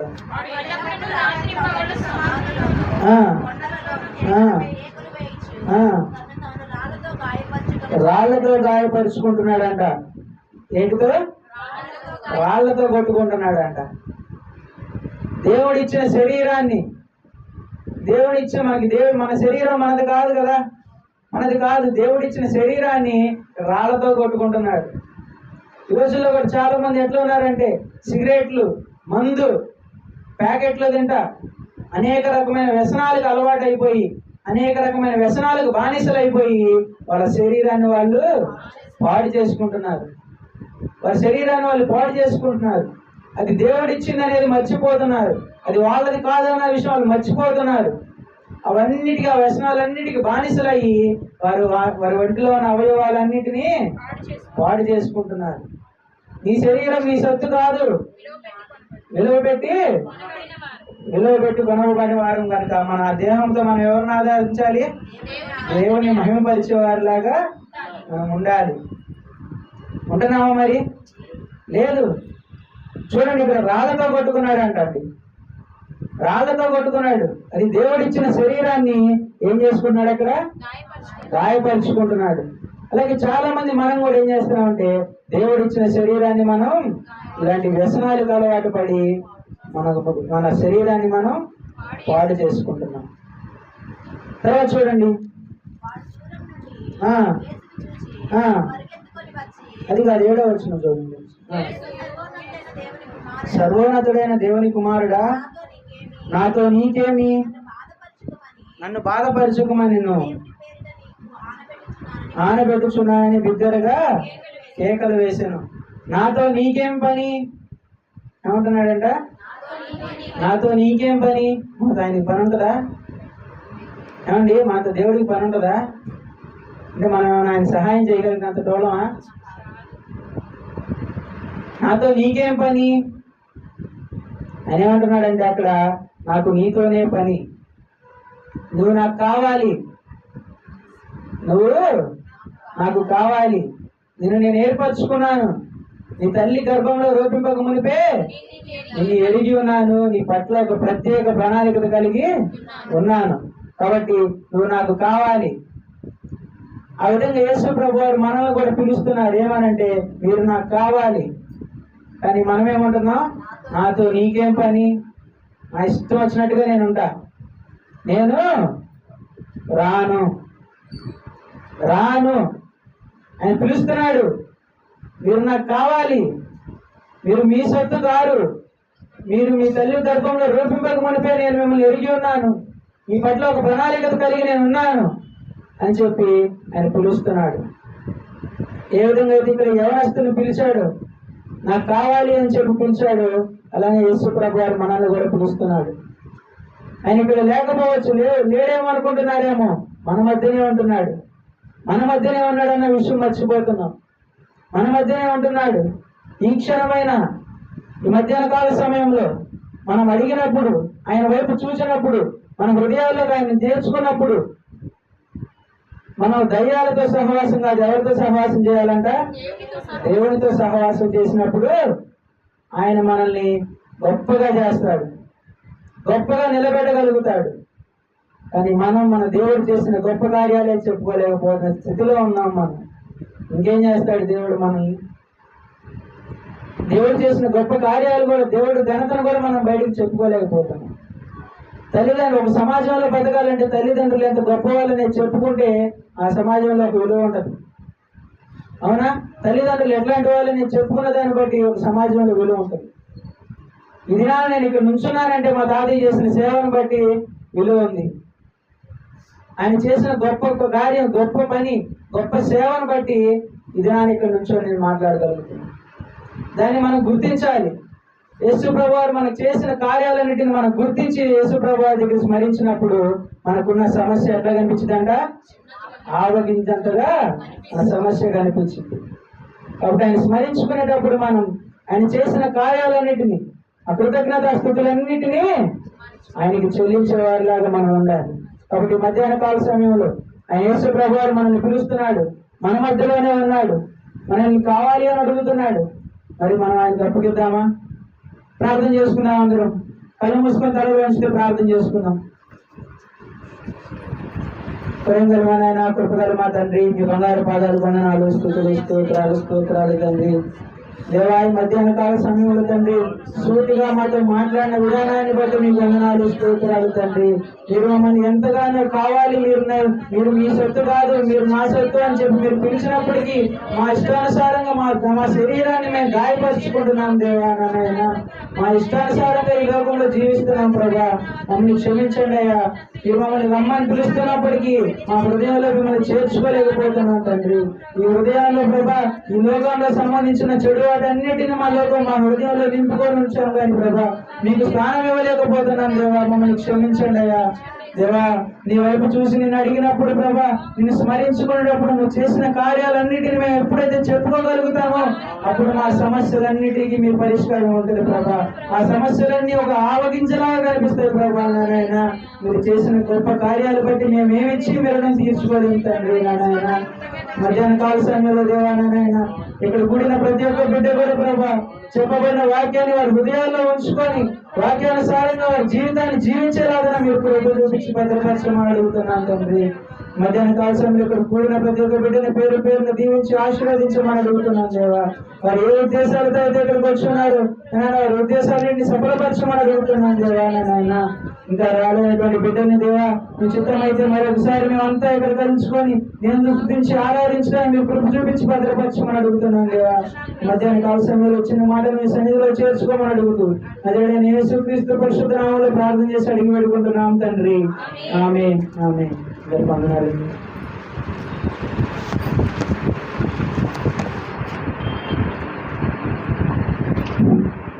మంచి వర్తమానాన్ని ఇచ్చిన శాస్త్రి వందనాలు తెలియజేసుకుంటాను.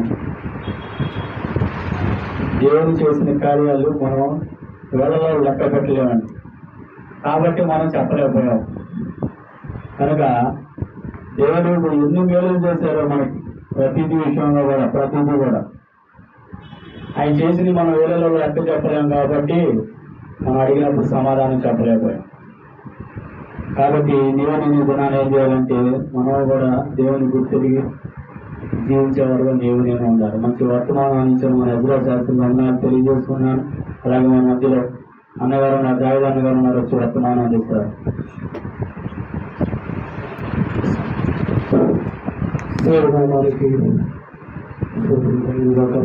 దేవుడి యొక్క వాక్యము ఇంతవరకు మనం వింటూ ఉన్నాం.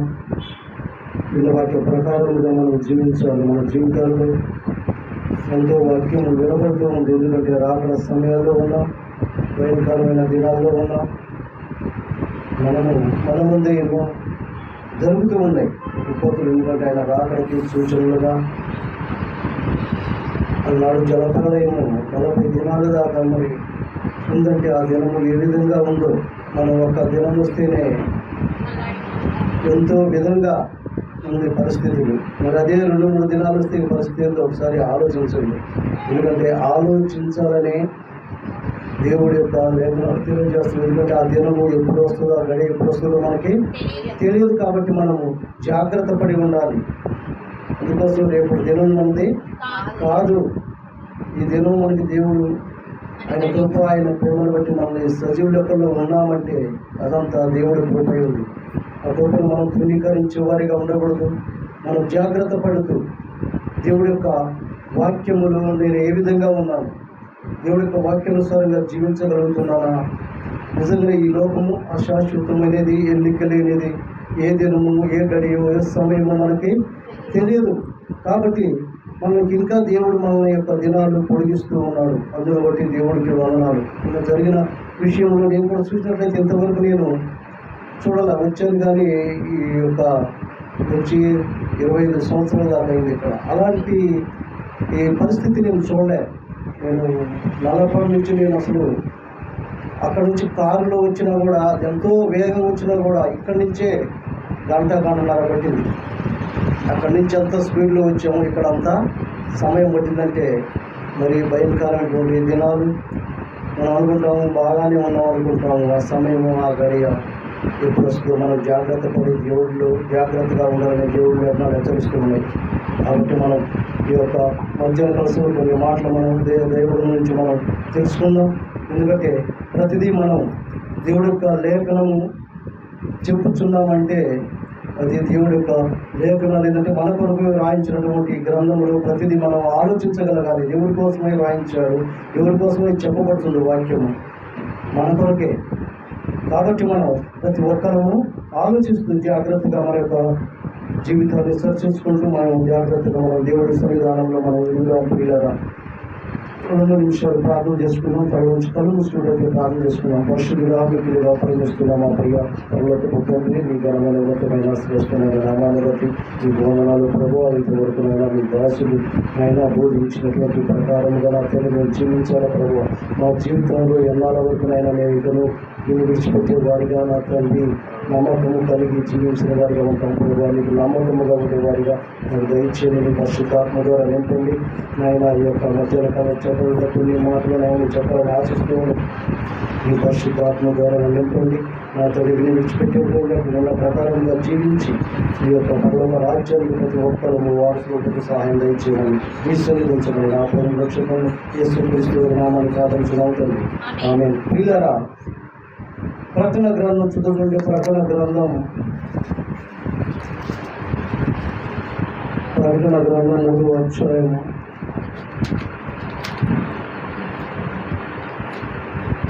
ప్రకటన గ్రంథం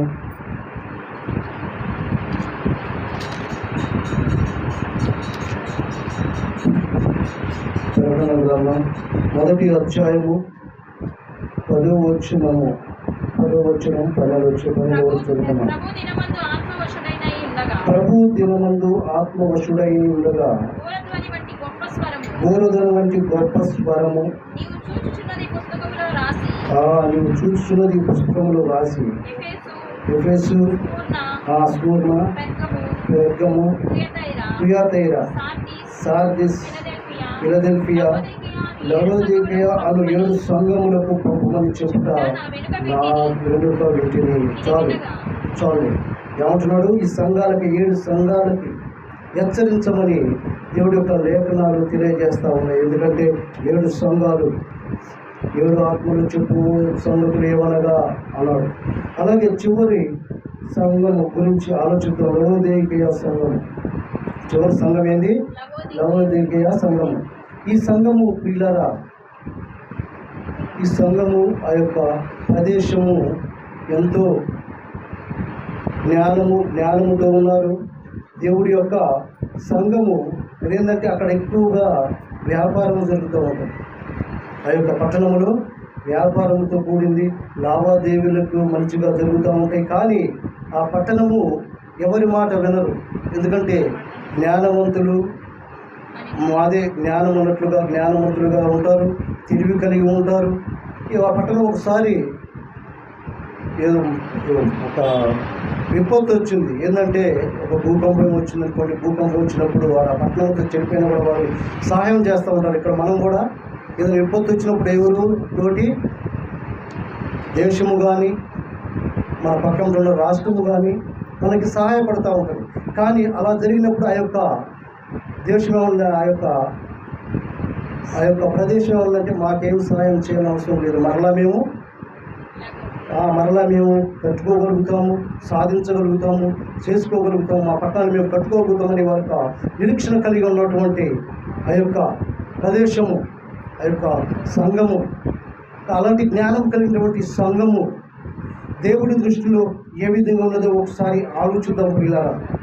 ఎందుకంటే మనం కూడా ఈ యొక్క చిన్న సంఘము, ఈ సంఘములో మనం అనేకమైనటువంటి శ్రమలు, కష్టాలు, బాధలు, వేదనలు ఇవన్నీ ఉంటాయి. కానీ ఇవన్నీ నుంచి మనం కూడా సేధించుకునే వారిగా దేవుడి యొక్క వాక్యాన్ని అనుసరిస్తూ దేవుడి యొక్క మాటలు వింటే మనం కూడా తెలుసుకోగలుగుతాం, అన్నిటిని జయించగలుగుతాం. కానీ ఈ సంఘము జ్ఞానం కలిగిన సంఘం అనుకుంటుంది, తెలివి కలిగిన వారిని అనుకుంటున్నారు. కాబట్టి చూద్దాం. ప్రకటన 3:14 చూడండి. అందులోనే 3వ అధ్యాయం 14 ఇలాగు రాయము, ఆమేన్ అనువాడును, నమ్మకమైన సత్య సాక్షియు, ఆదినని వాడు చెప్పు సంగతులు ఏమనగా నీ క్రియలను నేను వెరుగుదును. ఏమంటున్నాడు? నీ క్రియలు నేను వెరుగుదును. నీ క్రియలు నేను ఎరుగుదును అంటూ ఏమంటున్నాడు? నీవు చల్లగానేను వెచ్చగానేను లేవు, నీవు చల్లగానేను వెచ్చగానేను ఉండిన మేలు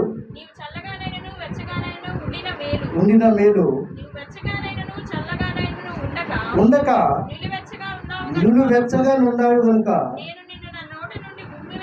నేను నిన్ను నా నోట నుండి మూసివేయను ఉద్దేశించుచున్నాను. చూస్తున్నా ఏమంటున్నాడు?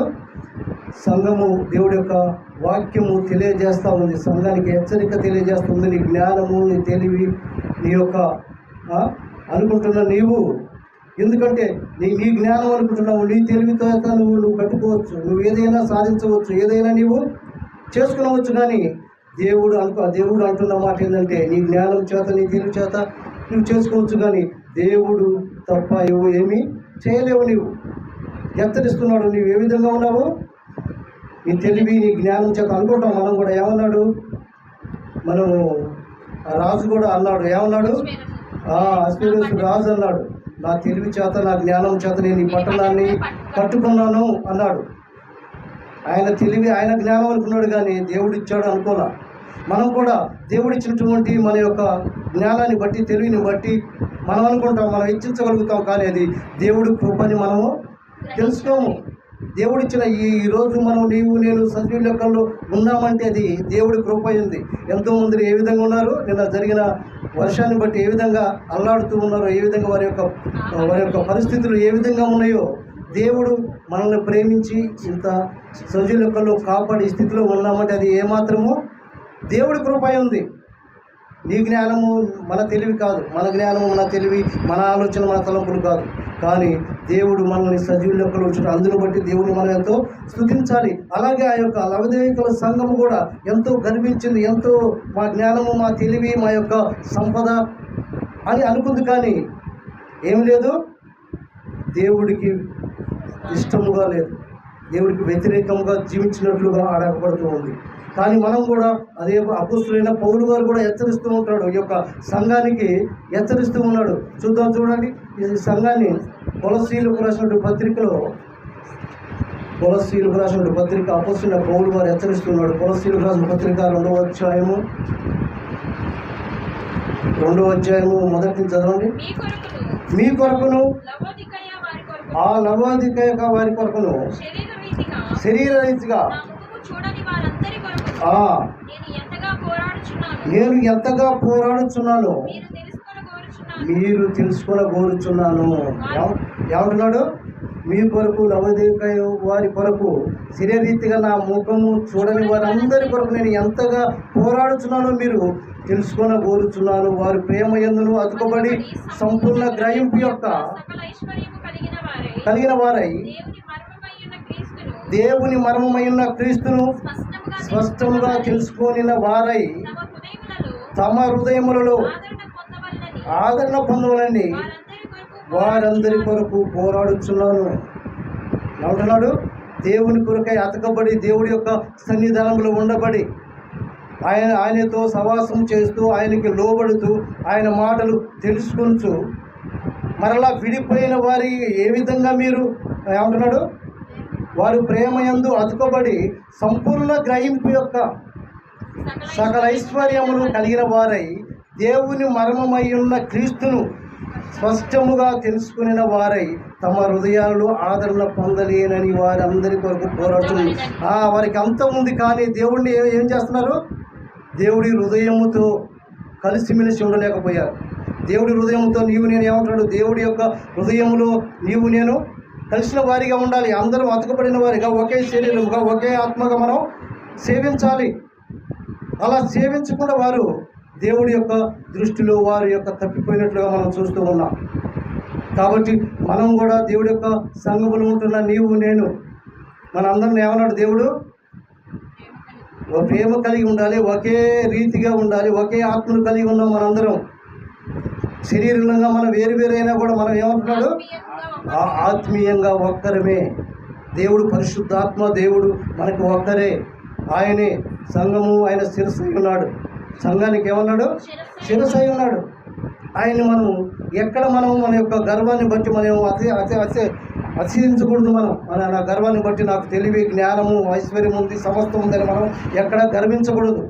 గర్వాన్ని బట్టి మనం ఎక్కడ, ఈ సంఘం కూడా అలాగని గర్వించి దేవుడికి లోబడక, దేవుడి మాట వినక ఉంది. కాబట్టి మనం ఈ యొక్క మధ్యాహ్న కాల సమయంలో దేవుడు హెచ్చరిస్తూ ఉన్నాడు నిన్ను నన్ను. చూడండి, అలా 4వ అధ్యాయం చూడండి, 4వ అధ్యాయం 13, అందులోనే కొలస్సీలకు రాసిన పత్రిక 4వ అధ్యాయము 13వ వచనం కూడా చదవండి. లవోదికయ వారి కొరకును హియరా పోలి వారి కొరకును బహు ప్రయాసపడుచున్నాడని ఇతని గురించి సాక్ష్యం ఇచ్చుచున్నాను. ఎంతో ప్రయాసపడుతూ ఉన్నాడంట అపొస్తలుడైన పౌలు గారు ఆ సంఘం గురించి ఎంతో ప్రయాసపడుతూ ఉన్నాడు. ఎక్కడ వీరు తప్పిపోతారో, ఎక్కడ వీళ్ళు మార్గంలో తప్పిపోతారో, దేవుడికి దూరం అవుతారో, దేవుడికి లోబడరు, దేవుడి ఇష్టానుసారంగా జీవించరు అని చెప్పి ఆయన ఎంతో బాధపడుతూ ఉన్నాడు. నీవు నేను కూడా ఎంతో మరి మన కొరకై దేవుడు ఎంతో బాధపడుతూ ఉన్నాడు. ఎన్నో హెచ్చరికలు హెచ్చరిస్తూ ఉన్నాడు. నేను ఈ యొక్క మధ్యాహ్న కాల సమయంలో మనం కూడా ఎక్కడ తప్పిపోతామో, దేవుడి యొక్క మార్గం నుంచి, దేవుడి యొక్క వాక్యం నుంచి తప్పిపోతామని ఆయన బాధపడుతూ ఉన్నాడు. అలాగే మనకు హెచ్చరిస్తూ ఉన్నాడు. ఈ యొక్క మధ్యాహ్న కాలం అలా హెచ్చరిస్తూ ఉన్న దేవుడి యొక్క మార్గంలో నీవు నేను సరైన మార్గంలో నడవగలుగుతూ ఉన్నావా? సరైనటువంటి జీవితం జీవించగలుగుతూ ఉన్నావా? గర్విస్తున్నావా? నాకున్న జ్ఞానాన్ని బట్టి, నాకున్న తెలివిని బట్టి, నాకున్న ఐశ్వర్యాన్ని బట్టి, నాకున్నటువంటి ఘనతను బట్టి నేను గర్విస్తూ ఉన్నానేమో. అలాగే ఆ యొక్క పట్టణం గర్వించింది. ఆ యొక్క సంఘము గర్వించి దేవుడికి దూరం అయిపోతున్నప్పుడు అదే హెచ్చరిస్తున్నాడు. ఒకసారి పౌలు గారు హెచ్చరించినట్లుగా మనం చూస్తూ ఉన్నాం. అలాగే నువ్వు వెచ్చగానే నేను చల్లగా నిలువెచ్చని స్థితిలో ఉన్నావు కాబట్టి నేను ఏమన్నాడైనా ఉమ్మి వేయాలని ఉద్దేశిస్తున్నాను. మరి ఆయన నోటి నుంచి మరి ఉమ్మి వేయాలని ఉద్దేశిస్తున్నాడు. మనం కూడా ఈ యొక్క మధ్యాహ్న కాల సమయంలో దేవుడికి ఏ విధంగా ఉన్నాం? అవిధేయులుగా ఉన్నామా? దేవుడికి ఇష్టంగా జీవించేవారిగా ఉన్నామా? మనల్ని కూడా ఈ మధ్యాహ్న కాల సమయంలో దేవుడి లేఖనాల ప్రకారంగా మనం తెలుసుకుందాం పిల్లలు. మనం కూడా ఆయన యొక్క వాక్యానుసారంగా నిజంగా హెచ్చగాను చల్లగా నిలువెచ్చని స్థితిలో ఉన్నామేమో. నిలువెచ్చని స్థితి దేవుడికి ఇష్టమైనది కాదు. ఆయన భూమి నిర్దేశిస్తున్నాను, నీవు మారు మనసు పొందితేనే సరే అన్నాడు. కిందకి వెళ్తే ఇంకేమన్నాడు? నీవు మారు మనసు పొందావనుకుంటున్నావు కానీ నీవు సరైనటువంటి జీవితము జీవించట్లేదు. మారు మనసు పొందితేనే సరే, మారు మనసు పొందకపోతే నిన్ను ఉమ్మి వేస్తాను. సరైనటువంటి జీవితం జీవించాలి. ఈ యొక్క మధ్యాహ్న కాల సమయంలో నీవు నేను ఎలా మారు మనసు పొంది ఎలా జీవిస్తున్నావు? సరైనటువంటిగా జీవిస్తున్నావా? సరైన మార్గంలో నడుస్తూ ఉన్నావా?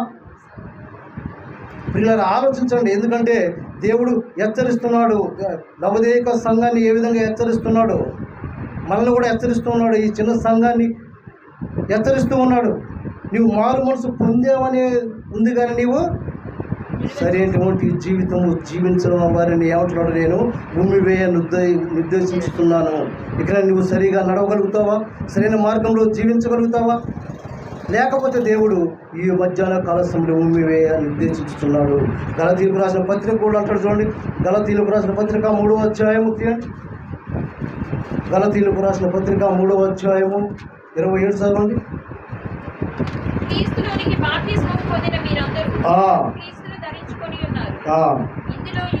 ఎవరు క్రీస్తులోకి బాప్తిసం పొందిన మీరందరూ క్రీస్తును ధరించుకొని ఉన్నారు. ఇందులో యూదుడు లేడు, గ్రీసు దేశస్తుడు లేడు, దాసుడు లేడు, స్వతంత్రుడు లేడు, లేదు, మీరందరూ ఏకముగా ఉన్నారు. క్రీస్తు సంబంధులైతే వారసులై ఉన్నారు. ఏమన్నాడు? మనం క్రీస్తు సంబంధంలో, మనం దేవుడి సంబంధం, దేవుడిని కలిగి ఉన్న వారం. మన యొక్క సంఘము దేవుడు హెచ్చరిస్తూ ఉన్నాడు. నేను నన్ను ఈ యొక్క మధ్యాహ్న కాల సమయంలో మరి ఏ విధంగా హెచ్చరిస్తున్నట్టుగా లోబడతావా?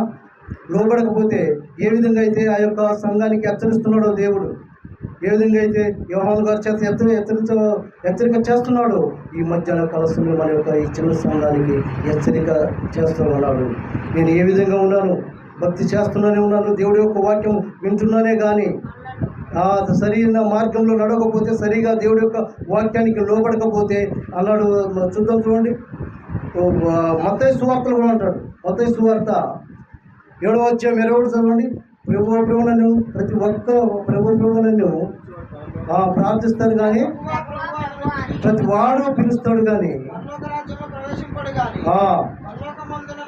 పరలోకమందున తండ్రి చిత్త ప్రకారం చేయవాడే ప్రవేశిస్తాడు. మనమందరము ప్రభుని పిలుస్తాడట కానీ ఎవరాడు? నా తండ్రి చిత్త ప్రకారము చేయవాడే. మరి దేవుడి సన్నిధికి వచ్చాము, దేవుడి సన్నిధిలో ఉంటున్నాము. దేవుడు హెచ్చరిస్తూ ఉన్నాడు. ఈ మధ్యాహ్న కాల సమయంలో నిన్ను నన్ను ఏ విధంగా ఉన్నాము? ఏ విధంగా మనం ప్రవర్తిస్తున్నామో, ఏ విధంగా మనం దేవుడి యొక్క మార్గంలో దేవుడి యొక్క వాక్యం హెచ్చరిస్తున్నా కూడా మనం సరి చేసుకొని జీవించే వారికి ఉంటున్నామా? ప్రార్థిస్తున్నాం, ప్రభువా ప్రభు నన్ను కరుణించు, ప్రభువా నన్ను క్షమించు ప్రభు అని చెప్పి ప్రార్థిస్తున్నాం. దేవుడు అందుకోసం హెచ్చరిస్తున్నాడు.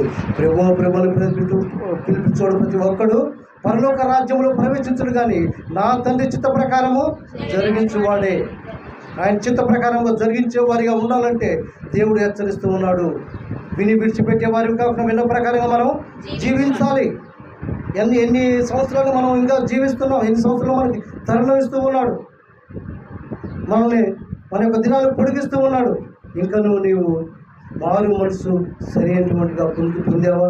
మారు మనసు పొందినట్లయితే దేవుడి యొక్క వాక్యానుసారంగా నీవు జీవిస్తావు. 5:20 గలతీ 5 మత్తయి సువార్త చదవండి. 5 తర్వాత కానీ మత్తయి సువార్త 3:11-12 చదవండి. మత్తయి సువార్త 3 మారు మనసు నిమిత్తము అయితే నా వెనక వచ్చేవాడు నాకంటే శక్తిమంతుడు. యోహాను గారు ఏమంటున్నాడు? నాకంటే నేను నీళ్ళలో మీకు బాప్తిసం ఇస్తున్నాను, నాకంటే శక్తిమంతుడు ఉన్నాడు. ఆయన చెప్పు వారిని మోయటం కూడా నేను యోగ్యుడు కాను. చూసిన ఎంత తగ్గించుకున్నాడో ఆయన, ఎంత గొప్పవాడు, ఎంత తగ్గించుకున్నాడు.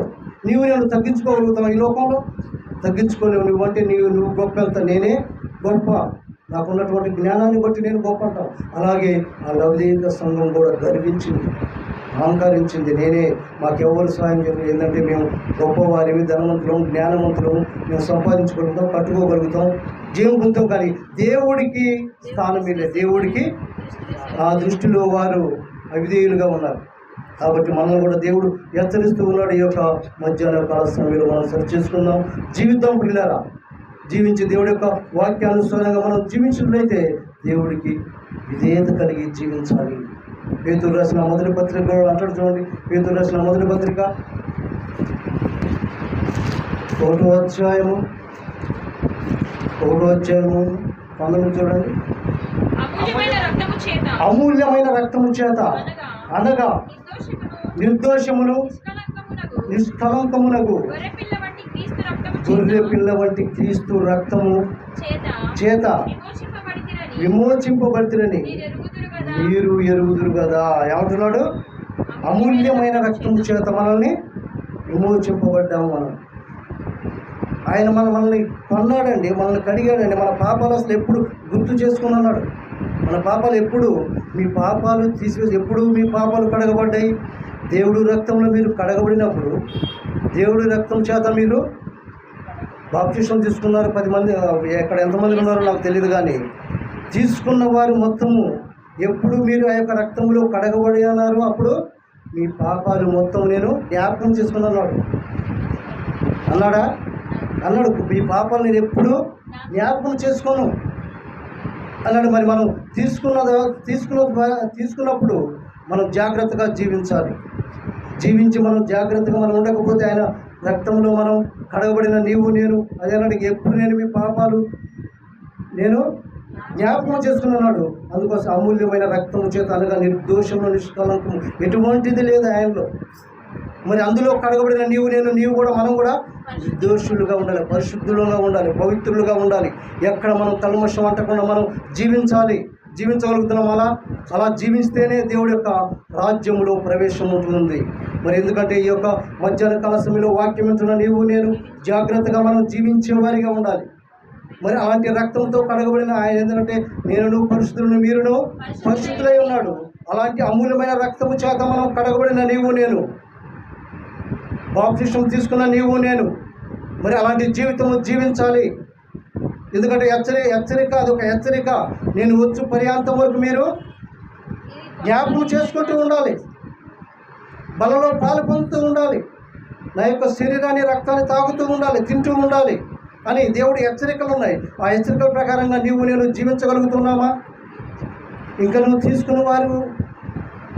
తీసుకున్న వారు ఉన్నట్లయితే ఇంకను దేవుడి యొక్క బలలో పాలు పొందాలి, తీసుకోవాలి ప్రతి ఒక్కరు. ఎందుకంటే భయంకరమైనటువంటి దినాల్లో ఉన్నాం, మనం చివరి దినాల్లో ఉన్నాం. జాగ్రత్త పడాలి. ఇంకనూ మనం అదే అన్నాడు ఇందాక, ప్రభువుని పిలుచు ప్రతి వాడు పరలోక రాజ్యంలో ప్రవేశించడు.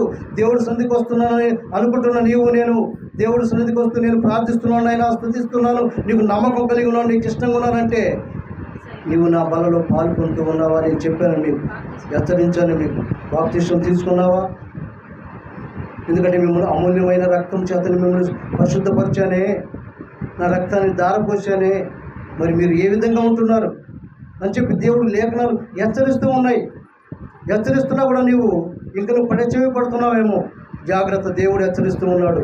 మనం ఎంతమందిని అయినా కూడా పర్వాలేదు, ఎందుకంటే మనం నమ్మకము కలిగి ఉండాలి, విశ్వాసముతో ఉండాలి, ఆ పరీక్షలో నెగ్గేవారిగా ఉండాలి. అలా ఉన్నప్పుడు దేవుడు నన్ను పరిశోధిస్తూ ఉన్నాడు, పరీక్షిస్తూ ఉంటాడు. ఏమన్నాడు? నా బిడ్డలు నేను పరీక్షిస్తాను, పరిశోధిస్తాను. నా బిడ్డలు కాబట్టి నేను వారినే పరీక్షిస్తాను, వేరే వాళ్ళు నాకు అవసరం లేదు. ఇప్పుడు మనం ప్రేమిస్తున్నాం, మన పిల్లలను మనం ఎంతో ప్రేమిస్తాం. మన పిల్లలను మనం ప్రేమిస్తాం. ఎందుకు? మన పిల్లలు కాబట్టి. మరి దేవుడి పిల్లలైన నిన్ను నన్ను ప్రతి ఒక్కరిని ఆయన ప్రేమిస్తూ ఉన్నాడు. ఆయన ప్రేమ ఎంతో గొప్పది. ఆ ప్రేమను మనం తృణీకరిస్తూ ఉన్నాం. ఆ ప్రేమను తృణీకరిస్తే ఆయన ఊరుకున్నాడు కాబట్టి ఆయన ఇంకను జాలి, ప్రేమ, దయ కలిగి మనల్ని ఇంకను మన యొక్క దినాలు పొడిగిస్తూ ఉన్నాడు, మన ఆయుష్ పొడిగిస్తూ ఉన్నాడు. కాబట్టి ఈ యొక్క మధ్యాహ్న కాల సమయంలో దేవుడు హెచ్చరిస్తున్న మాటల ప్రకారంగా నీవు నేను జీవించగలుగుతున్నామా? ఎందుకంటే దినములు చెడ్డవి, దినములు భయంకరంగా ఉన్నవి. నిన్నటి దినాన్ని గుర్తు చేసుకుంటే ఇంకను ఆ దినము అలాంటి దినాలు ఇంకను 2-3 రోజులు కురిస్తే ఏ విధంగా ఉంటుంది వర్షం? ఆ యొక్క దినాల్లో, నోవ దినాల్లో ఆ యొక్క తూములు అన్నీ ఇప్పబడ్డాయంట. ఆకాశ తూములన్నీ ఇప్పబడ్డాయి. తూములు అన్నీ ఇప్పేశాడు. ఇప్పుడు 40 దినాలు మరి ఒక దినమే 1 గంట 2 గంటలే కురిస్తేనే మనం ఈ విధంగా అల్లాడిపోతూ ఉన్నామే. మరి ఇక ఆ తూములు 2 రోజులు అంటే ఏ విధంగా ఉంటుంది? 3 రోజులు అంటే మనం ఇళ్లలో ఉండగలుగుతామా? చూడండి, అలాంటి భయంకరమైన దినాలు వస్తూ ఉన్నాయి, జరుగుతూ ఉన్నాయి, మన కళ్ళ ముందు హెచ్చరిస్తున్నా కూడా నీవు నేను ఇంకను నమ్మనట్లుగా ఉంటున్నామేమో. దేవుడు హెచ్చరిస్తూ ఉన్నాడు. జాగ్రత్తగా ఉండు, జాగ్రత్తగా మెలుగు కలిగి ఉండండి, ప్రార్థించండి, ఆయనకి ఇష్టంగా ఉండండి, ఆయనకి లోబడండి అని దేవుడు హెచ్చరిస్తున్నా కూడా ఇంకనూ నీవు నమ్మినట్టుగా ఉంటున్నాము. కాబట్టి ఈ మధ్యాహ్న కాల సమయంలో జాగ్రత్తగా ఉండాలని దేవుడు లేఖనాలు హెచ్చరిస్తున్నాయి. ఎబ్రియులకు రాసిన పత్రిక కూడా చూడండి. ఎబ్రియులకు రాసిన పత్రిక 10వ అధ్యాయము, ఎబ్రియులకు రాసిన పత్రిక 10వ అధ్యాయము 15-16 చూడండి ప్రియులారా. పరిశుద్ధాత్మ కూడా సాక్ష్యం ఇస్తున్నాడు. ఎలాగనగా వారితో చేయబోయే నిబంధన ఇదే, నా ధర్మ విధులను వారి హృదయం నుంచి వారి మనసు మీద వాటిని వ్రాయుదును అని చెప్పిన తర్వాత వారి పాపములను వారి అక్రమములను ఇకను ఎన్నటికీ జ్ఞాపకము చేసుకొనను అని ప్రభువు చెప్పుచున్నాడు. ఎప్పుడు జ్ఞాపకం చేసుకున్నానని చెబుతూ ఉన్నాడు. ఆయన యొక్క ధర్మ విధులన్నీ మనము మన హృదయం మీద వ్రాసి వారి మనసు మీద వాటిని వ్రాయుదును అని చెబుతున్నాడు. ఆయన యొక్క దేవుడి యొక్క ఆజ్ఞలు, దేవుడి యొక్క వాక్యము మనల్ని హెచ్చరిస్తూ ఉంది. ఎందుకంటే దేవుడి యొక్క నిబంధన రక్తంలో ఎప్పుడు కడగబడ్డావో, ఎప్పుడు ఆయన పరిశుద్ధపరిచాడో అప్పటి నుంచి ఏమంటున్నాడు? ఇక నేను ఎప్పుడు నా ధర్మములు వారి హృదయం నందు వారి మనసు మీద వాటిని వ్రాయుదును అని చెప్పి వారి పాపములు వారి అక్రమములు ఇక ఎన్నటికీ జ్ఞాపకం చేసుకోండి, ఎన్నటికీ జ్ఞాపకం చేసుకోండి అన్నాడు. ఎన్నటికీ జ్ఞాపకం చేసుకుని అన్నాడు. మరి ఇంకా నువ్వు జ్ఞాపకం చేసుకున్నాను అన్నాడు. ఆయన్ని సరిగా మనం నమ్మేవారిగా ఉన్నామా? ఆలోచించండి. ఆయన ఇంకా నువ్వు మనమే జ్ఞాపకం చేస్తున్నాం, ఆయనకి మనం జ్ఞాపకం చేసుకోవాలి. నేను ఎప్పుడు జ్ఞాపకం చేసుకున్నాను చెప్పిన ఆయన ఇంకనూ తండ్రి కొనైనా నేను పాపంలో ఉన్నాను ప్రభువా, పాపంలో కొట్టుపిట్లాడుతున్నాను ప్రభువా, ఇంకనూ నేను శాపంలో ఉన్నాను ప్రభువా. ఆయన ఎప్పుడూ నేను జ్ఞాపకం చేసుకొని మిమ్మల్ని పరిశుద్ధపరిచాను మిమ్మల్ని చెబుతూ హెచ్చరిస్తూ ఉంటుంటే ఇంకనూ మనం ఏమంటున్నాము? ఇంకా నేను పాపంలో ఉన్నాను అంటే పాపంలో నువ్వు జీవిస్తూ దేవుడి యొక్క రక్తంలో కడగబడిన నీవు దేవుడు ఇంకా నువ్వు దాన్ని మీరు మరలా ఆ స్థితికి వెళ్ళవద్దు అని చెప్పి హెచ్చరిస్తున్నా కూడా ఆయన మాటలు ధృవీకరిస్తున్నావు, ఆయన మాటకు వ్యతిరేకంగా జీవిస్తున్నావు, ఆయనకి లోబడట్లేదు, కాబట్టి అందుకోసమే దేవుడు ఈ యొక్క మధ్యాహ్న కాల సమయంలో హెచ్చరిస్తూ ఉన్నాడు. నేను నన్ను హెచ్చరించిన ప్రకారముగా జీవించే వారిగా ఉన్నామా? ఆయన రక్తంలో కడగబడిన ఆయన రక్తంలో పరిశుద్ధపరచబడిన నీవు నేను ఎలా జీవిస్తున్నా అని హెచ్చరిస్తూ ఉన్నాడు. ఈ యొక్క మధ్యాహ్న కాల సమయంలో హెచ్చరించిన ప్రకారంగా జీవించినట్లయితే దేవుడు జీవము కలిగిన దేవుడు కాబట్టి అందును బట్టి ఇంకను 22 కూడా జరిగిన అందులోనే 22 వచ్చిన మన మనస్సాక్షికి కల్మషము తోచుకున్నట్లు పోషింపబడిన హృదయమును గలవారమును నిర్మలమైన ఉదకముతో స్నానం చేసి శరీరమును గలవారమునై ఉండి విశ్వాసము యొక్క సంపూర్ణ నిశ్చయత కలిగి యథార్థమైన హృదయంతో మనము దేవునికి సన్నిధానములకు చేరుదాము. ఎలా ఉండాలి? మనం దేవుడి యొక్క సన్నిధానంలో చేరుతూ ఉండాలంటే దేవుడి సన్నిధానంలో ఉంటున్నా నీవు నేను ఏ విధంగా ఉంటూ ఉన్నాం? యథార్థమైన ప్రవర్తన కలిగి మంచి మనసు కలిగి మంచి హృదయంతో నీవు ఉన్నావా? ఎలా ఉన్నావు? అలాంటి మనస్సాక్షి దేవుడు మనల్ని హెచ్చరిస్తూ ఉన్నా గద్దిస్తూ ఉన్నా నీవు నేను మనసు మార్చుకునే వారిగా ఉన్నావా? ఏ విధంగా ఉన్నావు నువ్వు? ఇంకను నేను గర్విస్తూ ఉన్నావేమో, ఆ గర్వాన్ని బట్టి అహంకారాన్ని బట్టి నువ్వు ఉంటున్నావేమో. జాగ్రత్తగా దేవుడు ఈ యొక్క మధ్యాహ్న కాల సమయంలో హెచ్చరిస్తూ ఉన్నాడు. కాబట్టి హెచ్చరించిన ప్రకారంగా నీవు నేను జీవించే వారిగా ఉండాలి. ఇక నువ్వు జీవించుకున్నట్లయితే ఈ మధ్య ఇక మీదటనైనను విన్న ప్రకారముగా జీవిస్తూ జాగ్రత్తగా మనం దేవుడి యొక్క లేఖనాల ప్రకారముగా ఉండాలి. అందుకోసం ఈ మధ్యాహ్న కాల సమయంలో దేవుడు హెచ్చరిస్తున్నాడు. పిల్లరా, ఎంతో ఆయన ప్రేమ ఎంతో గొప్పది. ఆయన ప్రేమమయుడు, దయామయుడు, కరుణామయుడు. మనం కరుణిస్తున్నా కూడా, మనం ప్రేమిస్తున్నా కూడా ఇంకా నువ్వు ఆయనకి వ్యతిరేకంగా ఉన్నట్లయితే ఇంకా నువ్వు ఆయన ఊపుడు. అందుకోసమే నిన్ను భూమి వేస్తాను, జాగ్రత్తగా నువ్వు నిలువెచ్చని స్థితిలో ఉన్నావు అని దేవుడి లేఖనాలు హెచ్చరిస్తూ ఉన్నాయి.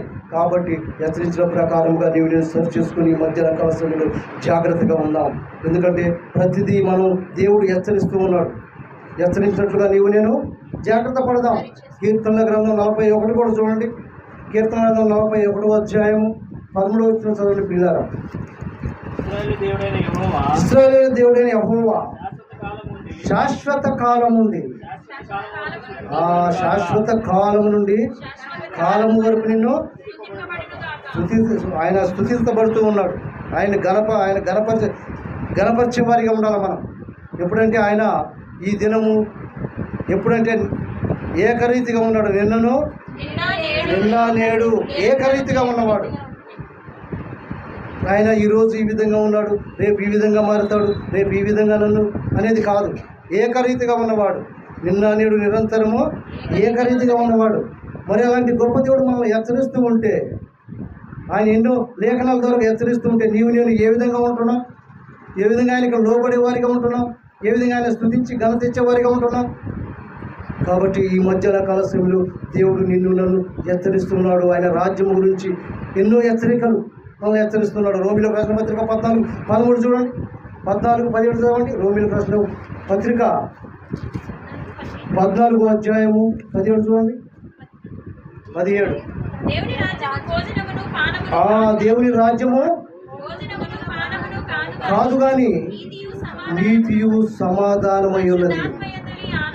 ఆనందము ఎప్పుడు వస్తుంది నీకు? ఆనందము ఆయన నీతి ఆయన రాజ్యాన్ని ఎప్పుడు ఎదుగుతావో, ఎప్పుడు ఆ యొక్క వాక్యాన్ని హృదయంలో భద్రం చేసుకుంటావో, వాక్యానుసారంగా జీవిస్తావో, అప్పుడు నీకు ఏమంటున్నాడు? సంతోషము సమాధానము దొరుకుతూ ఉంటుంది, ఆనందం వస్తూ ఉంటుంది. కాబట్టి అలాంటి ఆనందము సంతోషము దేవుడు ఇస్తాను అని అంటూ ఉంటే మనం ఏమంటున్నాము? మనం ఆ మాటలు వింటలేదు, దేవుడి మాటలు వింటలేదు, దేవుడికి ఇష్టానికి లోబడట్లేదు, దేవుడి వాక్యానుసారంగా జీవించకుండా మన ఇష్టాన్ని మనం నెరవేర్చుకునే వారిగా ఉంటున్నాం. కాబట్టి ఈ మధ్యాహ్న కాల సమయంలో దేవుడు నిన్ను నన్ను హెచ్చరిస్తూ ఉన్నాడు.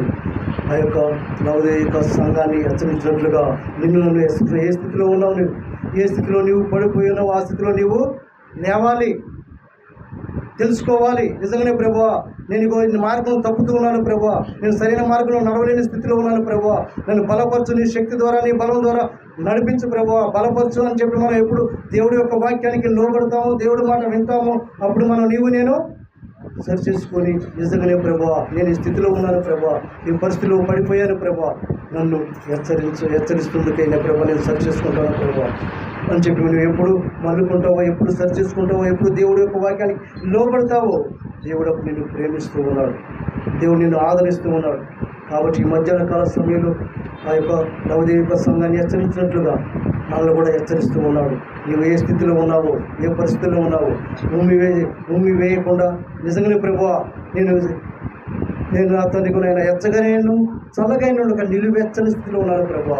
ఈ మధ్యాహ్న కాల సమయంలో నేను సరి చేసుకుంటాను, నేను జీవిస్తాను ప్రభు అని చెప్పి మనం ప్రతి ఒక్కరు ప్రార్థన చేసుకుని నిజంగానే ప్రభా నీ యొక్క రాజ్యంలో నేను వారసుడుగా నీ రాజ్యంలో నేను ప్రవేశించాలంటే ప్రభా నా తండ్రి సరైనటువంటి మారు మనసు కలిగి ఉండాలి, సరైనటువంటి స్థితిలో నేను ఉంటాను ప్రభు అని చెప్పి మనం ప్రతి ఒక్కరు ప్రార్థన చేసుకున్నాం. అలా ప్రార్థన చేసుకున్న దేవుడికి లోబడినట్లయితే ఈ మధ్యాహ్న కాల సమయంలో, ఎందుకంటే బలలో పాల్గొంటున్న నీవు నేను ఏ విధంగా ఉన్నాము, ఏ స్థితిలో ఉన్నాము, ఏ పరిస్థితిలో ఉన్నాము, మారు మనసు పొందాలనుకుంటున్నాం. కాబట్టి సరైనటువంటి మారు మనసు మనం కలిగి ఉన్నామా, సరైన స్థితిలో ఉన్నామా అని చెప్పి కొన్ని హెచ్చరించినట్లుగా ఆ హెచ్చరికల ప్రకారంగా నీవు నేను జీవితం పిల్లరా జీవించి ప్రార్థన చేసుకున్నాం. ప్రతి ఒక్కరు తల వచ్చి కళ్ళు మూసినట్లయితే ప్రార్థన చేసుకొని బలార్థమైన విషయం కొన్ని మాటలు హెచ్చరించుకొని బలార్థంలో పాల్గొన్నాం. ప్రతి ఒక్కరు ప్రార్థన చేసి తల వచ్చి కళ్ళు మూసినట్లయితే ప్రార్థన చేసుకున్నాం. పరిశుద్ధుడా, ఉన్నతుడా నాయన, ఈ ఘనమైన ఉన్నతమైన శ్రేష్టమైన నామాన్ని బట్టి నీకు నా తండ్రి మధ్యాహ్న కాల సమయంలో హెచ్చరించావు. నా తండ్రి ఇదిగోనైనా లవోదికయ సంఘాన్ని నా తండ్రి ఇదిగోనైనా సంఘాన్ని హెచ్చరించేవాడు జ్ఞానము తెలివి నా తండ్రి ఇదిగోనైనా ఎంతో నైనా సంపాదించుకుంటూ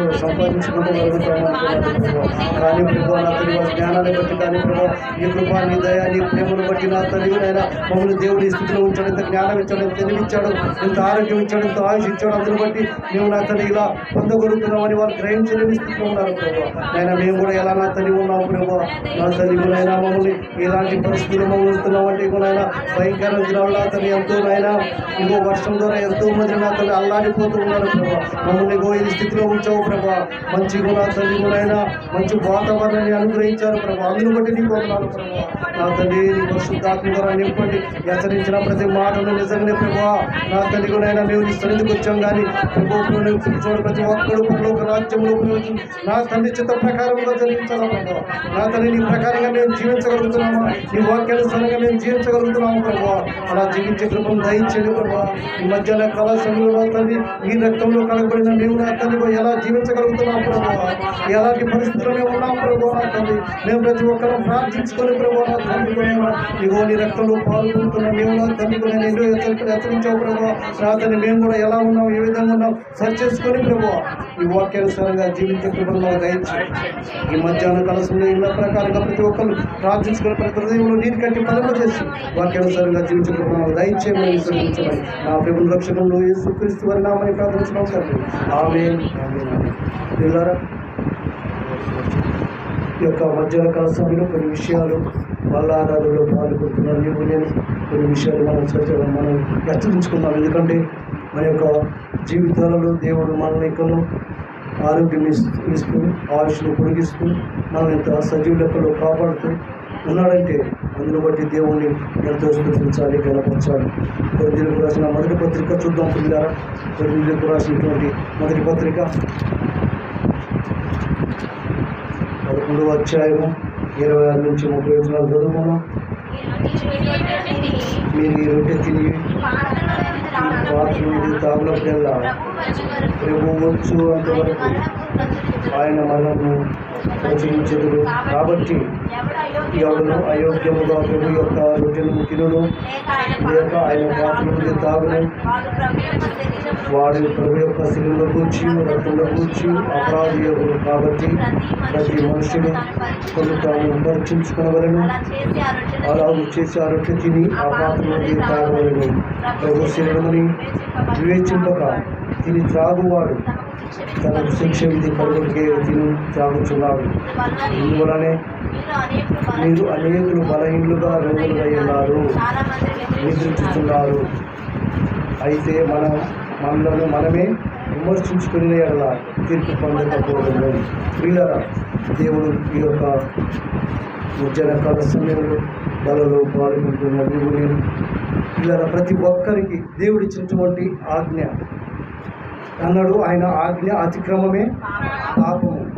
ప్రతి ఒక్కరము మనము నీవు నేను ప్రతి ఒక్కరము పాలు పొందుకోవాలి బిడ్డలు. ఎందుకంటే ఇంకను తీసుకునేవారు తీసుకుంటే మంచిది. ఎందుకంటే దేవుడి దినము ఎప్పుడు వస్తుందో, రాకడ ఎప్పుడు వస్తుందో, అంటే రాకడ వస్తుందంటే ఎప్పుడు వస్తుందో మనకు తెలియదు, కానీ మన పోకడ ఎప్పుడు మనకి తెలియదు. కాబట్టి దేవుడు హెచ్చరిస్తున్నాడు. ప్రతి ఒక్కరు నేను బాప్టిజం తీసుకోవాలని దేవుడు హెచ్చరిస్తున్నాడు. ప్రతి ఒక్కరిని హెచ్చరిస్తున్నాడు. ఎందుకంటే వాళ్ళలో ప్రతి ఒక్కరు ఆజ్ఞ ఇచ్చాడు దేవుడు.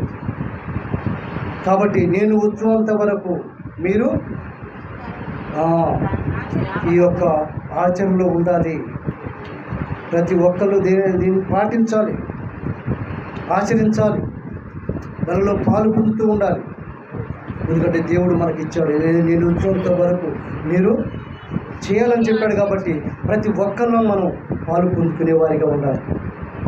కాబట్టి నేను పాలు పొందుకున్నట్టే కాదు, మనం ఉన్నంత అందరూ ఎవరైనా మీరు అనుకుంటారు ఎందుకు మీరు తీసుకోలేని స్థితిలో ఉన్నారు. బాప్తిస్మం అనేది వాళ్ళు హెచ్చరిక చేసుకోవాలి. వాళ్ళ హృదయంలో తలపు కలిగి ఉండాలి. ఎందుకు నేను దేవుడి సన్నిధికి వస్తున్నాను, దేవుడి యొక్క మాటలు వింటున్నాను, దేవుడు హెచ్చరిస్తున్నాడు కాబట్టి ఇంకా నేను ఎందుకు పొందుకోలేని స్థితిలో ఉన్నాను. మనం వచ్చినంత మాత్రాన కాదు, కానీ ఆయన యొక్క ఆజ్ఞల ప్రకారంగా జీవించాలి. కాబట్టి ప్రతి ఒక్కరికి హెచ్చరిస్తున్నటువంటి దేవుడి యొక్క లేఖనాలు, మాటలు. కాబట్టి ఇంకా తీసుకునే వారు ఉంటే తీసుకోవాలి. ఎందుకంటే కాబట్టి ఏ దినమో ఏ గడియో మనకి తెలియదు, ఆ సమయము ఎప్పుడు వస్తుందో తెలియదు. కాబట్టి ఆ దినము రాకముందే దేవుడు హెచ్చరిస్తూ ఉన్నాడు. అలాగే మీరు ఎప్పుడు పాటిస్తూ ఉండాలి. అపోస్తుల కార్యములు కూడా అంటాడు చూడండి. అపోస్తుల కార్యములు 2వ అధ్యాయము, అపోస్తుల కార్యములు 2వ అధ్యాయంలో ఏమంటున్నాడు చూడండి.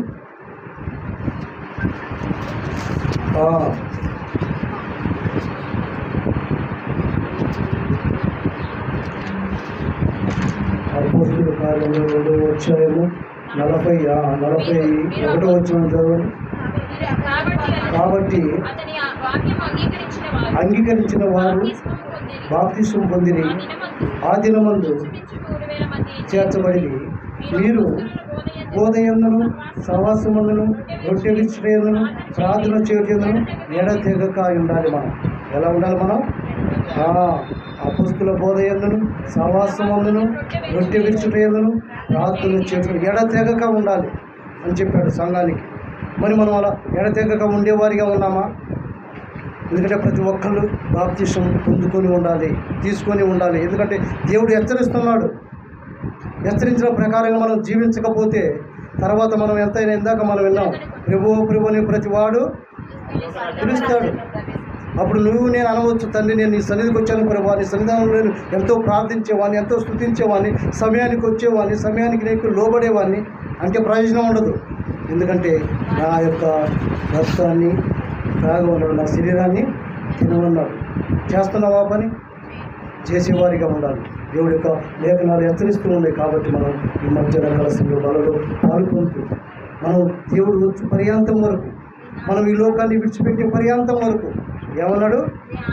అపోస్తుల బోధయందును సహవాసములను రొట్టె విషయందును ఎడతెగక మీరు ఉండాలి, ఎడతెగక చేయాలి. కాబట్టి మనకి ఎప్పుడు ఇచ్చినటువంటి ఆజ్ఞ, కాబట్టి ఈ ఆజ్ఞలో మనం పాలు పొందేవారిగా మనం ప్రతి ఒక్కరు ఉంటూ మన యొక్క లోటును సరి చేసుకుంటూ, తండ్రి ప్రభువా నాలో ఉన్న ప్రతిదీ సరి చేయండి ప్రభువా, ఇంకనూ నీకు అవిధేయుడిగా ఉన్నానేమో, అపవిత్రంగా ఉన్నానేమో సరి చేసుకున్నట్లయితే.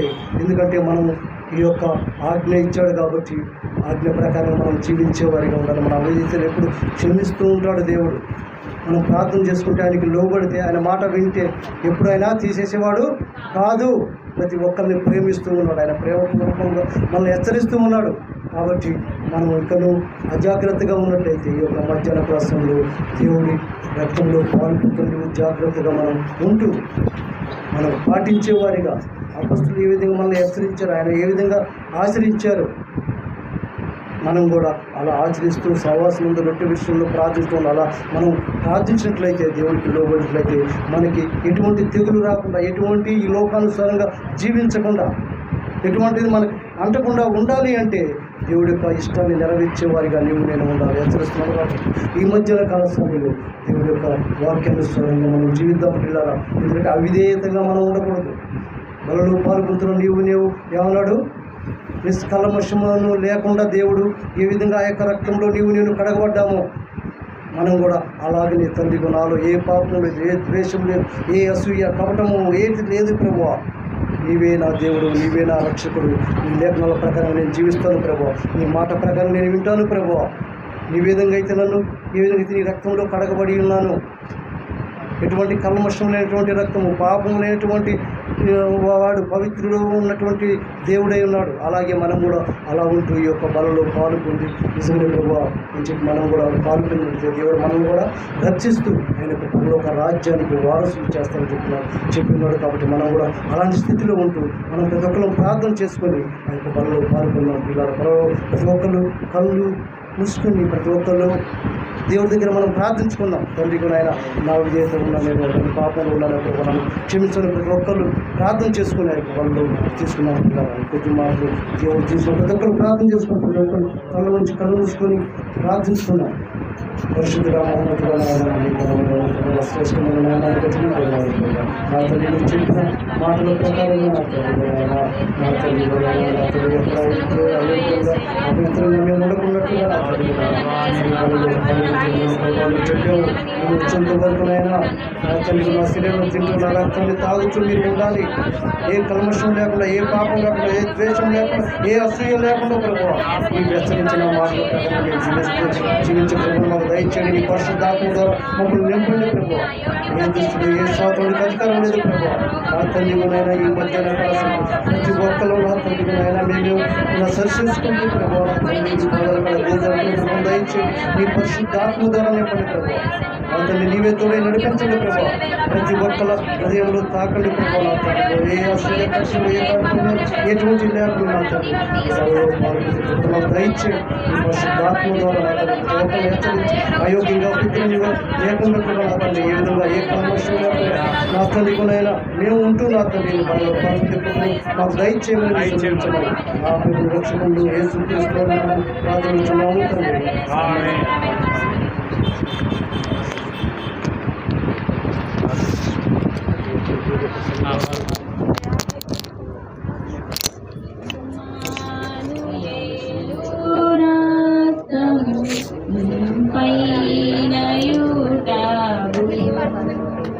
ఓ